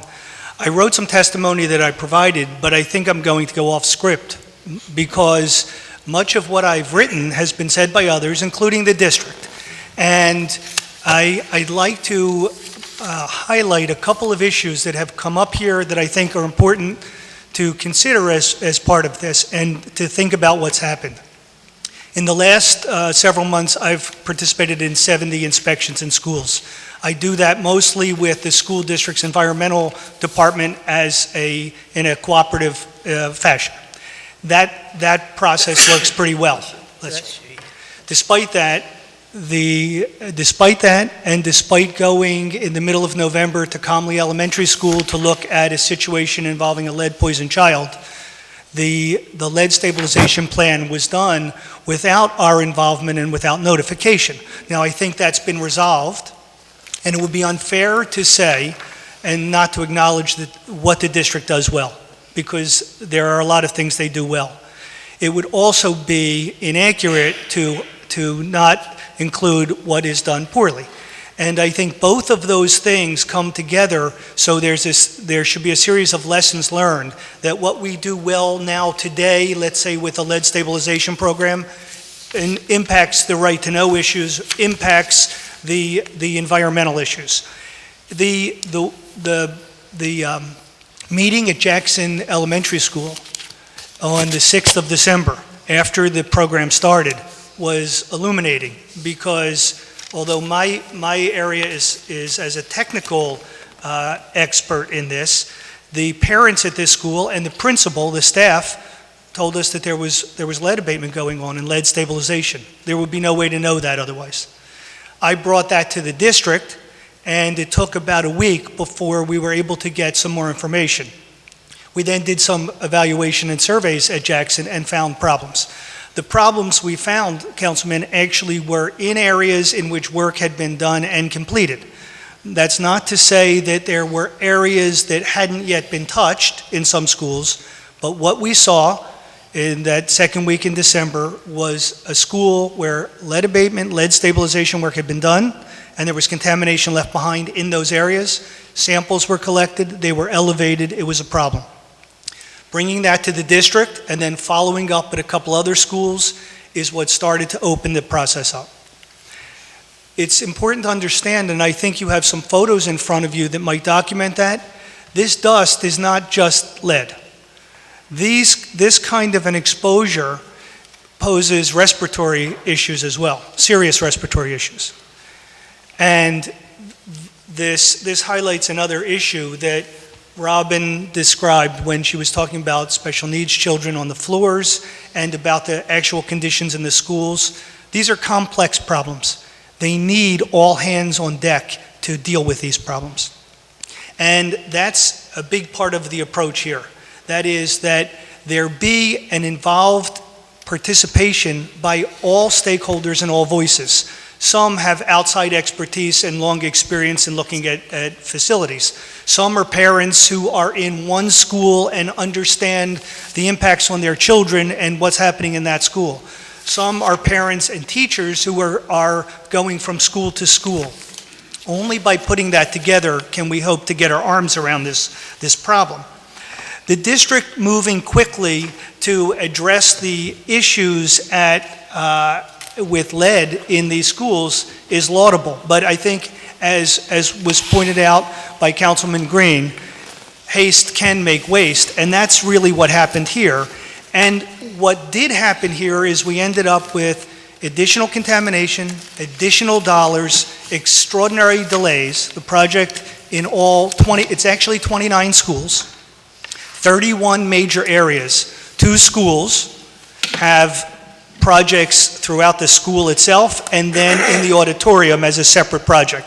So we have 17 Phase 1 schools that have been touched so far, 12 Phase 2 schools that have not, and that project, all 29 schools, was supposed to start on the 4th of December and end on the 29th. 17 schools have been worked in. They're not complete. We're almost a month delayed. These delays, the cost overruns, and these issues have come up partly because of the haste part of and the waste part of this equation. What Danielle Floyd laid out for us, I think, was the plan that we've been advocating, and it was really great to hear that the district is going to be implementing this kind of a plan. I will kind of finish here by saying that, in my experience, the work that we get to do with environmental management in terms of categorizing and documenting hazards has been a fairly effective one. There are bumps in the road for sure, but it's a fairly effective one. What I think is called for now is buy-in at the leadership team level, buy-in at something called the operations cabinet team level. That is, that information is not just shared, but there is a way to participate in the prioritization, the planning, and the implementation of these projects. Were we involved at the beginning in this, we would have said there's no way that 29 schools are enough. They're not. Cassidy's a case in point. There are many others. You'll see in the photos Martha Washington Elementary School, Gompers Elementary School. So the questions are, what other schools are supposed to be in this project? And what do you do with schools that don't have 15 areas? They have 13. And no one area has 500 square feet of damaged lead. Every area has 300 square feet. The thinking involved in what to put in these programs, when to do them, and how to do them is critical. It needs the involvement of all these stakeholders to participate in different pieces of it. And I think I'll stop at that point. Thank you very much. We also note that Vice Chair of Public Safety, Councilman Kenyatta Johnson, is present as well. We will call on Councilman Green. You can definitely, Mark had a question first. You can let Mark go, because I know he had a question. All right. Councilman Squilla, you have a question for this committee? Yes, thank you, Madam Chair. I'm sorry, yes. It sounds like now that the school district is interested in working together, and it seems like you're going to be working together with them in additional phases of this. But are you part of the scope of work as far as what should be done as we give it to whether it's the painters in-house or a contractor that comes in? Yes, now I am. So this scope of work now that we just discussed in the last couple of days was there will be environmental consultants who will go through every single of these schools now, from top to bottom, every single room, to identify the damaged conditions. That did not happen before. It should have, and that's what was successful before. That is happening now to define the scope. And with the scope now, is that, will there be any numeric metrics for as far as what is considered clean for when we go back to the school to look at that? This is the second major element. As you heard about Jackson, Lori described this well, and there was a response, I think, to your question, Councilman Squilla. These conditions are of long-term existence in the schools, and so you could have pre-existing lead contamination. That has to be taken care of. And then during the work, everything needs to be taken care of. And so, yes, right now, the approach is to walk out of these rooms and see no damaged lead paint, no damage to paint and plaster, no dust, dirt, debris, chips on surfaces. And we're going to participate in that as well. We also have asked the district, and if we don't do this together, we will do this in any case, that this is a way to engage parents and staff. Once the scope of work has been developed, this is going on now, it'll be done within a week, we should put the scope to all the people in the buildings and say, hey, this is what we saw, are there areas we missed? And then at the end, after everything is done, we think everything is done, did we miss anything? This is a way to engage the people in the building and to have their eyes and their hands involved in this. So like, for example, like the lead swipe levels, would that be part of the scope of work when? So no testing, no quantitative testing is going to be done. The idea here is you should see nothing on the surface. The testing of lead dust on surfaces is to both confirm that there's nothing, but also to say, hey, you left something behind. In schools, there are no standards at all that are currently in place for this. So that kind of testing is not part of this project, no. Okay, so it won't be done. So after a project is done, if there is dust or any type of levels there, you're not going to swipe them to see if they have a certain level? Well, the idea is that the standard is more rigorous. It's that there can be no dust. There can be nothing. That's it. And so sometimes the argument is advanced is it's only a little bit. That's not the issue here. There's no little bit. There's no arguing about standards. There can't be any dust, dirt, debris on the surfaces. Okay, thank you. Councilman Green? Thank you, Madam Chair. I want to thank Ms. Roberts for your work with Parents United, also Ms. Mazur for your leadership at Jackson Elementary, and of course, Jerry Rosen for all the work that you do with Philadelphia Federation Teachers, and all three of you for your working with the Philadelphia Healthy Schools Initiative. As I reflect on conversation and also thinking about last year's budget hearing regarding the school district, it was quite a conversation we had regarding a master plan. There was a debate whether the school district did or did not have a master plan. But I think this conversation makes me reflect on other initiatives that city or city-related agencies have taken on to address issues. Like, for example, the Planning Commission is going through their 2035 initiative, where actually, as a result of us as a legislative body amending our zoning code, they've now gone forth and actually remapping the entire city.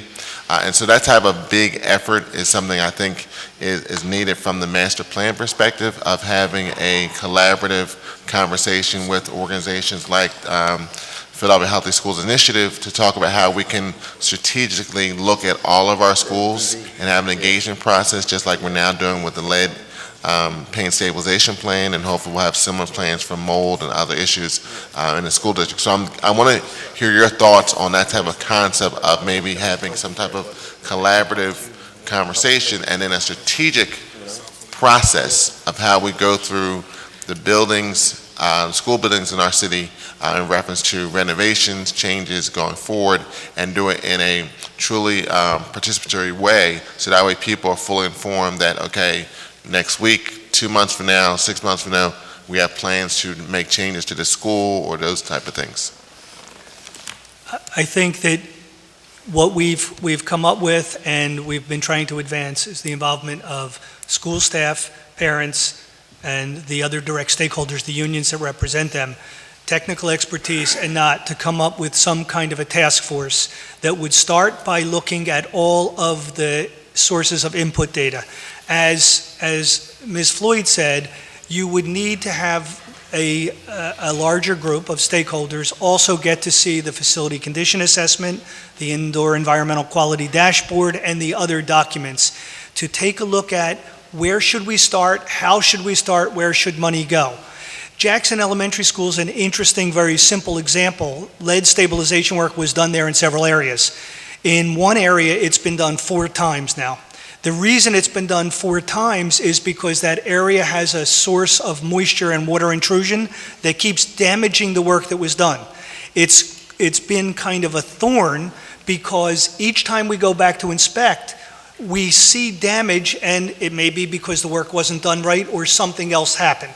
That is a constant intrusion of water. In that case, we said, no stabilization, you need to remove all of that paint, because you can't stop the ongoing damage. That's the kind of thing that we need to look at when we come up with a comprehensive educational facility master plan. Where do we do what, and where do we start? That starts, I think, with setting up a task force and making all of the information open and accessible. We can help define what that is. Any additional comments, Ms. Roberts or Ms. Mazur? I think that we need to understand all of the information that's been collected already about the state of our schools. What I would hate to do is spend money that we collected information that we already have. I think that there's a lot of effort into the planning, but there isn't much effort into making sure that these things get fixed. So thank you very much for the right to know. We're going through as much information as we've gotten, but we don't have everything. I think that what Jerry was talking about is a big problem. The district is fixing short-term problems, but not going back to fix the actual cause. And if that was the focus, then I think that our schools would be healthier. Unfortunately, the district looks at those primary issues as being very expensive, and they're not working with anyone to see if there could be a better option that isn't as expensive. And I know that Jerry has a couple of examples of when that was done. It wasn't $1 million project, it was maybe a $100,000 project, which saves us money, which does everything that needs to be done, and makes our schools more comfortable and healthy. Yeah, I think the only comment I'll make is just as a parent, seeing these facilities reports and then understanding that we have major electrical issues and a roof issue, and then that being in 2015 and the follow-up is, yeah, we don't have the money.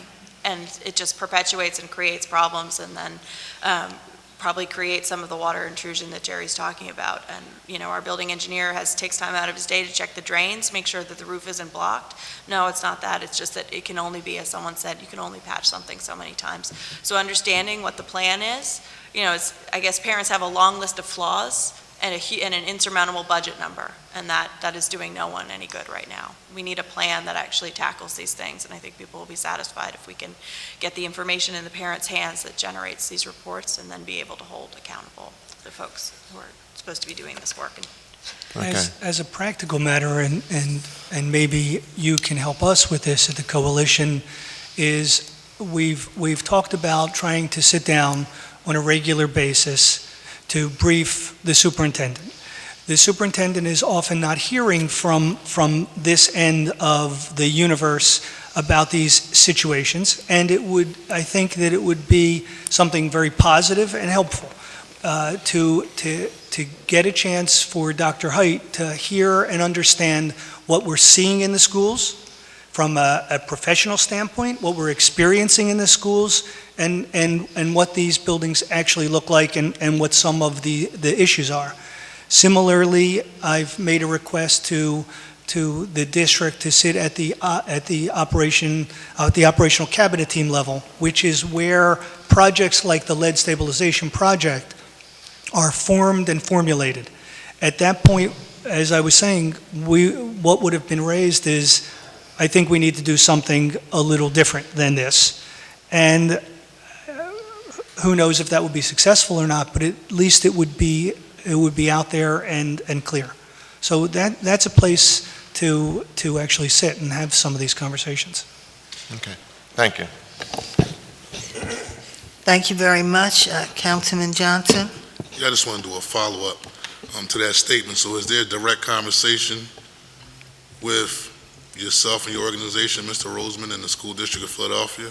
Because it seems like the left hand needs to know what the right hand is doing when it comes to the safety of children.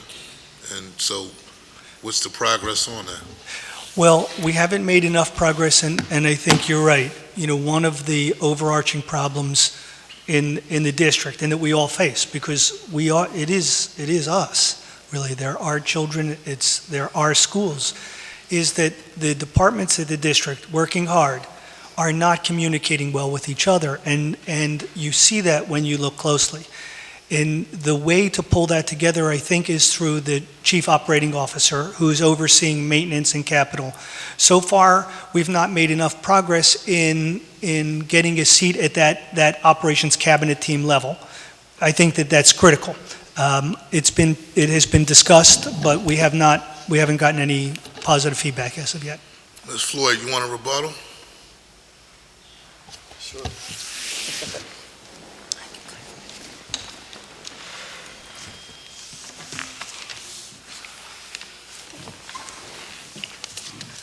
afternoon. Or Good afternoon. So one, to be clear, we have established, as I said in this project, our Office of Environmental Management and Services as direct point of contact for both Mr. Roseman as well as other members of the Philadelphia Federation of Teachers. So on this project, as well as anything else related to environmental work that is occurring in the district, Francine Locke, who's here today and is our environmental director, is a single point of contact with the PFT when these sorts of issues arise. As part of that, we develop a protocol in terms of visits, walkthroughs, conversations that need to be had at the staff level or at the building occupant level, and identifying a plan in terms of how to move forward. So that's our protocol that we've established. It's been in place for a number of years. Francine's been at the district for over 10 years. I've been at the district for 16. And we've been very clear that that is the conduit and that is the point of contact when it comes to these sorts of things. To be clear, our operations cabinet work, much like any organization, we have a senior management level of individuals that I supervise, and we talk about a number of issues. We talk about, and it's a management meeting. It's not a meeting that is intended to problem solve or do deep dive into different things that are going on. It's my bi-weekly opportunity to sit with managers to talk about what's going on with our vacancies and what are the different actions we're taking to try to close that gap. What are some of the big projects that we have going on and what's happening? And so this, along with our capital work, along with our apprenticeship program, along with what's happening in terms of general repairs in schools, along with developing a more proactive plan about getting repairs done in buildings. Where are we around busing? What our vendors are doing? What does that performance look like? How are we spending overtime? Those are the conversations that we have as part of that cabinet team. And so, you know, how it's being represented here, unfortunately, is just incorrect. That's just not, that's not the place in which these sorts of conversations happen. It's an opportunity for me as a division lead to bring our management team together to start to look at, get critical updates on the work that we're doing, to problem solve as a team and figure out opportunities to be cross-functional. It also gives me an opportunity to do a check-in on areas where it either needs to be given to the level of the superintendent for approval or consideration, or we need to bring other partners to the table, which could include PFT. In some cases, it includes our partners at BJ, 32BJ. In some cases, it may include a conversation with CASA. I also supervise food services, and so we may need to reach out to 634. And so it's a much broader, just to be clear, sort of a broader, it's a management tool that I use to meet with my team about things that are happening in the district. Okay. So Jerry, is this enough access for you? Because it seemed like if all the players are here, and we all talking about the best interests of the children here in the city of Philadelphia and their public safety first and foremost, then there should be some level of resolve regarding of the approach by both parties. I mean, help me out. Because I'm hearing two different things, but y'all all in the same room, Right. in the same building. So I think it is an important discussion, and what Danielle said, she's the chief operating officer. I won't dispute what happens at that level. I don't know what happens at that level, but what I know is that there are a number of infrastructure-related environmental hazards that we've been dealing with. I've been doing this for a long time in the district. I've seen this, and in order to actually resolve those issues in the best way possible, there needs to be some discussion that happens at a level that is at the executive director and the chief level. That I know. And what happens too frequently, I think, is that what we are seeing and experiencing, and in my case, what I'm often measuring and documenting, may not get distributed in the ways that it should. And so I'm suggesting what seems to be the simplest approach, which is let's sit down together and talk about it. Now, that may not include, and certainly wouldn't include, every issue that Danielle is mentioning. No problem. I'm talking about infrastructure-related environmental hazards, and that is maintenance. Those are maintenance issues. operational issues and so on. So Danielle, do you know Jerry? Do y'all know? Of course I do. Okay, y'all know he wanted to jump. Okay, so at one point in time, moving forward with your team, we all sit down and like beyond the public eye and say, listen, because it sounds like you're saying certain information isn't being filtered up to the top. As the manager, she's saying I manage not only this, but a wide variety of things that have to be addressed when it comes to the school district of Philadelphia. Perhaps, and I've been in management some time, and sometimes when you have people under you, well, no, my office, everything is going to get to me. But nevertheless, I know there's sometimes, depending on who's doing the work, they may say, this may not be something I need to bring to the boss because I'm already working on it. And I think Jerry may say, well, this I beg to differ. I think this should be in front of Danielle. So is there like an open door policy where if he feels that the information isn't being filtered up to you because the issue isn't being addressed, he can come and approach you and say, listen, I've been working on this. I think this is a very serious issue. Your guy obviously isn't doing the follow-up that I've been looking for, at least as a professional. I think it has been addressed to my satisfaction, so now I'm coming to you with these issues. Like, does that happen? And to be clear, that does happen. I mean, we've had to respond to issues jointly together just at the start of this year. So we were together at J.B. Kelly. I was at J.B. Kelly every day that things were going on, as was Jerry and the PFT regional rep, as well as our team. I was at Marin every day in terms of things that were going on there and being able to respond to. And so, yes, so I wouldn't want to sit here and represent as if we've never met, we've never talked, we've never been in meetings, because that is certainly not the case. And to your other point, prior to transitioning into this role, I ran a capital programs office. And as I mentioned sort of earlier in my comments, Francine and her team have been really steadfast about raising issues, because often what we know is that what we see in terms of environmental problems in school are a deeper symptom of something else that's going on. And I think the parent from Jackson mentioned that as well. And so, yes, we're doing a stabilization project, but we've got a bigger capital need in terms of needing to do some pointing at the school. Unfortunately, those timelines are never going to be the same. And so what we're able to do in terms of an immediate response versus putting together a capital project, having that designed, having a bid, having it awarded, and moving that forward, they're not on the same timeline and will not be on the same timeline just based on the things that we have to do. But I will share with you that, yes, there are, to your point as somebody in a management position or previously been in management positions, information gets to us in lots of different ways.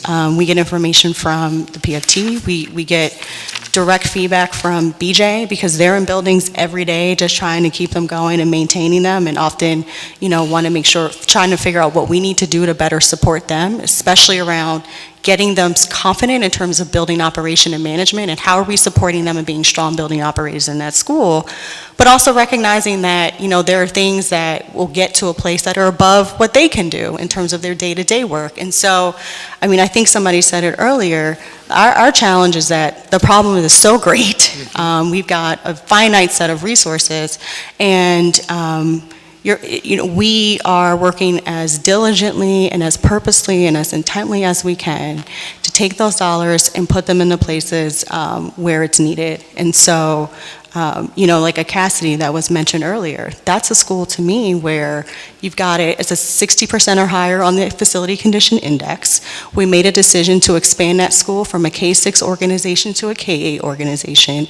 We've done a good number of things in there to sort of stabilize the existing environment. But the reality is, at the end of the day, we likely need to replace that building. And that is the reality, and that's also how steeped in the data I am in terms of trying to make sure I'm clear about what needs to happen at different schools. And so, then it becomes, how do you balance the need of a Cassidy where we likely need a whole school building replacement with schools that are saying we're overcrowded and we need additions, or hey, our building is 100 years old, we eat and have gym in the same space that, we're having our cafeteria and phys ed in the same rooms together. And so how do we address those adequacy issues?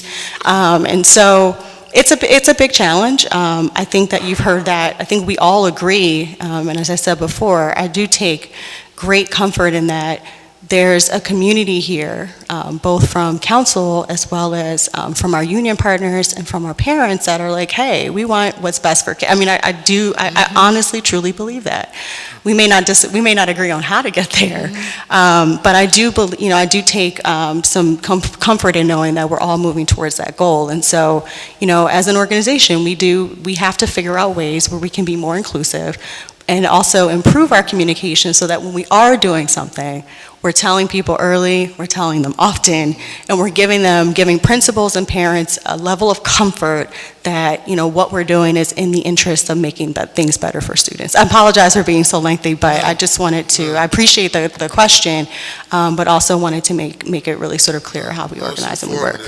It's just as I listen to, and the way we work is usually, I know us members of council, we're pretty good at, we get everybody in the room, let's figure it out, like bottom line, and then we go from there. And so as I listen to the testimony, and I see all the players in the room, and although y'all going to disagree on how to get there, we all know the financial condition of the school district here in the city of Philadelphia and the challenges that we face. But when I always see all the players in one room, and I'm listening to the testimonies, and if they're competing testimonies, I'm always like, okay, let's problem solve to figure out how to get the lines of communication open, because at the end of the day, it's about the children. Real simple. When you're talking about boilers blowing up and then we get phone calls, we're all on the spot, and that the first thing that parents want to know, are my children safe? And so that's really where my line of questioning are coming from. But thank you very much. Thank you. For your testimony. Councilman Squilla, you wanted to ask school district a question? Yes, and I think it was already answered. We had just talked with Jerry on the collaboration of the scope of work, and they said, I believe in a week or so it should be completed. So if they could forward that to the chair, Sure. It would be great for us to see it too, to make sure if we have any questions we could add that. That's not a problem. All right, thank you very much. I have another question, Thank you. Madam Chair. Councilman Johnson? Madam Chair. Thank you, Madam Chair. Sure. And then, I just had another question. Sure. And this is to a bigger, broader issue of capital funding. Sure. Here for the school district of Philadelphia. So are we engaging our members of Congress, our elected officials on the federal level to actively advocate to bring money back to the city of Philadelphia from a capital improvement standpoint? So I work, that wouldn't technically be my role. I work with our Chief of External Relations and Government Affairs. And we did actually last year, the short answer is I think there's more work that can be done there, especially when you hear conversations at the federal level about investing in infrastructure and what that means. And I know roads and those sorts of things have been mentioned, but schools have not been part of that conversation. And so I do agree with you that there's an opportunity there to, we engaged them when we completed the assessment, much like we did with members of council. We engaged our state delegation and shared the information with our congressional members and leaders. But in terms of sort of, okay, how do we take that and use that to advocate, request, and push sort of an agenda forward in terms of investing in school infrastructure. I think there's some work that could be done there. And I asked that question because I remember the state delegation came down, did the assessment, and what was the dollar amount that was said that would be needed to invest in our capital infrastructure for our schools? 4.2 billion. Yeah, 4.2 billion. Okay. Can I comment on something? At the national level, there has been an effort that has been going on. It's run by the 21st Century School Fund, the Center for Cities and Schools, and state facilities directors and some other partners. There's a $100 billion infrastructure bill that has been drafted, and it's in Congress now. There are a couple hundred signers across the Senate and the House, and it does exactly as Danielle is saying, that the largest infrastructure need in the United States are highways and roads. The second is educational facilities. And so that bill actually is written and is being proposed and has some traction. It's a tough environment. And it would send $2 billion to each state specifically for infrastructure, capital infrastructure in schools. So there is an effort like that is going on at the national level that I'd be happy to provide you with a copy of the bill and the other information. Sure. And then, one last question. And so obviously, we know the school district is coming up under deficit, correct? Because y'all haven't come to council in the last 2 budget cycles requesting funding, but we were anticipating that this upcoming budget cycle, there would be a crest. Do you have that dollar amount? I don't know, and unfortunately, our chief financial officer, he was here earlier, but needed to go back for a meeting, but I don't have that information, and we can make sure he follows up with your office to discuss. All right, thank you very much. Thank you. Thank you. More questions? Then we will call Eileen Callahan and Susan Packer. So is there anyone else here who would like to testify? If not, these are our last 2 individuals. Thank you all for being here. Hi. I'm Susan Packer. I don't need to speak anymore. The 3 before me covered everything I was going to say, but thank you for considering my request. Thank you. Sorry to abandon you. Hi, it's like to see everyone and some folks again. Oh, my bad. My name is Aileen Callahan. I'm a mother of a 4-year-old son who's going to start his educational career to Lean Lock next year. And what I am here to speak about, as they said, it's been mostly covered, but I do want to talk about how what is happening right now is a glaring example of how the state, and as Councilman Johnson just highlighted, how the state is not investing in our city and in our children the way that we deserve to be invested in. And if this continues, I have attended school, so I graduated school from Temple University in this spring. I have attended schools and I have done field experience in schools with beautiful communities of love, but the children don't have running water on the 3rd floor. This is not just, this infrastructure runs very deep. This issue is larger than what we have. And we only have 3% administrative operations happening at the school district level. We do not have the staff that can fight and advocate for our children at the capacity that we need. We need a serious flux of money, and we have a serious poverty rate in the city to boot. And I really do think that this is an opportunity for us to work together with the community leaders that are in our schools, with the increase of of political activity that's come up and the interest that's come up, with what just happened with the School Board of Education being overturned and turned over to mayoral appointed.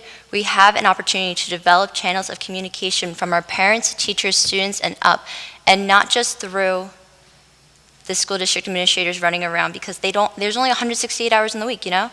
I'm sorry, this is not what I planned on saying, but since everyone said what I'd already said, and they have to work with under that confinement. We don't have home and school association councils in every school when we really need to. We don't have active SACs in every school when we really need to. And we have friends of groups here advocating today, but we need to have, and we have friends of groups that are working collectively, which is beautiful, and we need to push this more and see this happen further. And one of the ways I can see this happening more, and ways that we can engage people into what we're talking about, and especially when it comes to just the baseline structure of what our schools look like, on January 31st, at 6:30 p.m. at 1429 North 11th Street. People of Philadelphia, the activists that have worked tirelessly to be part of getting this school to being local control, cooperating with the mayor and working with our council people to get what we have right now, we are going to have a conversation, a collective conversation, creating the vision for what our schools need to have. And I can guarantee that talking about the operating costs of the school district and how abysmal they are is going to be a conversation that we need to have.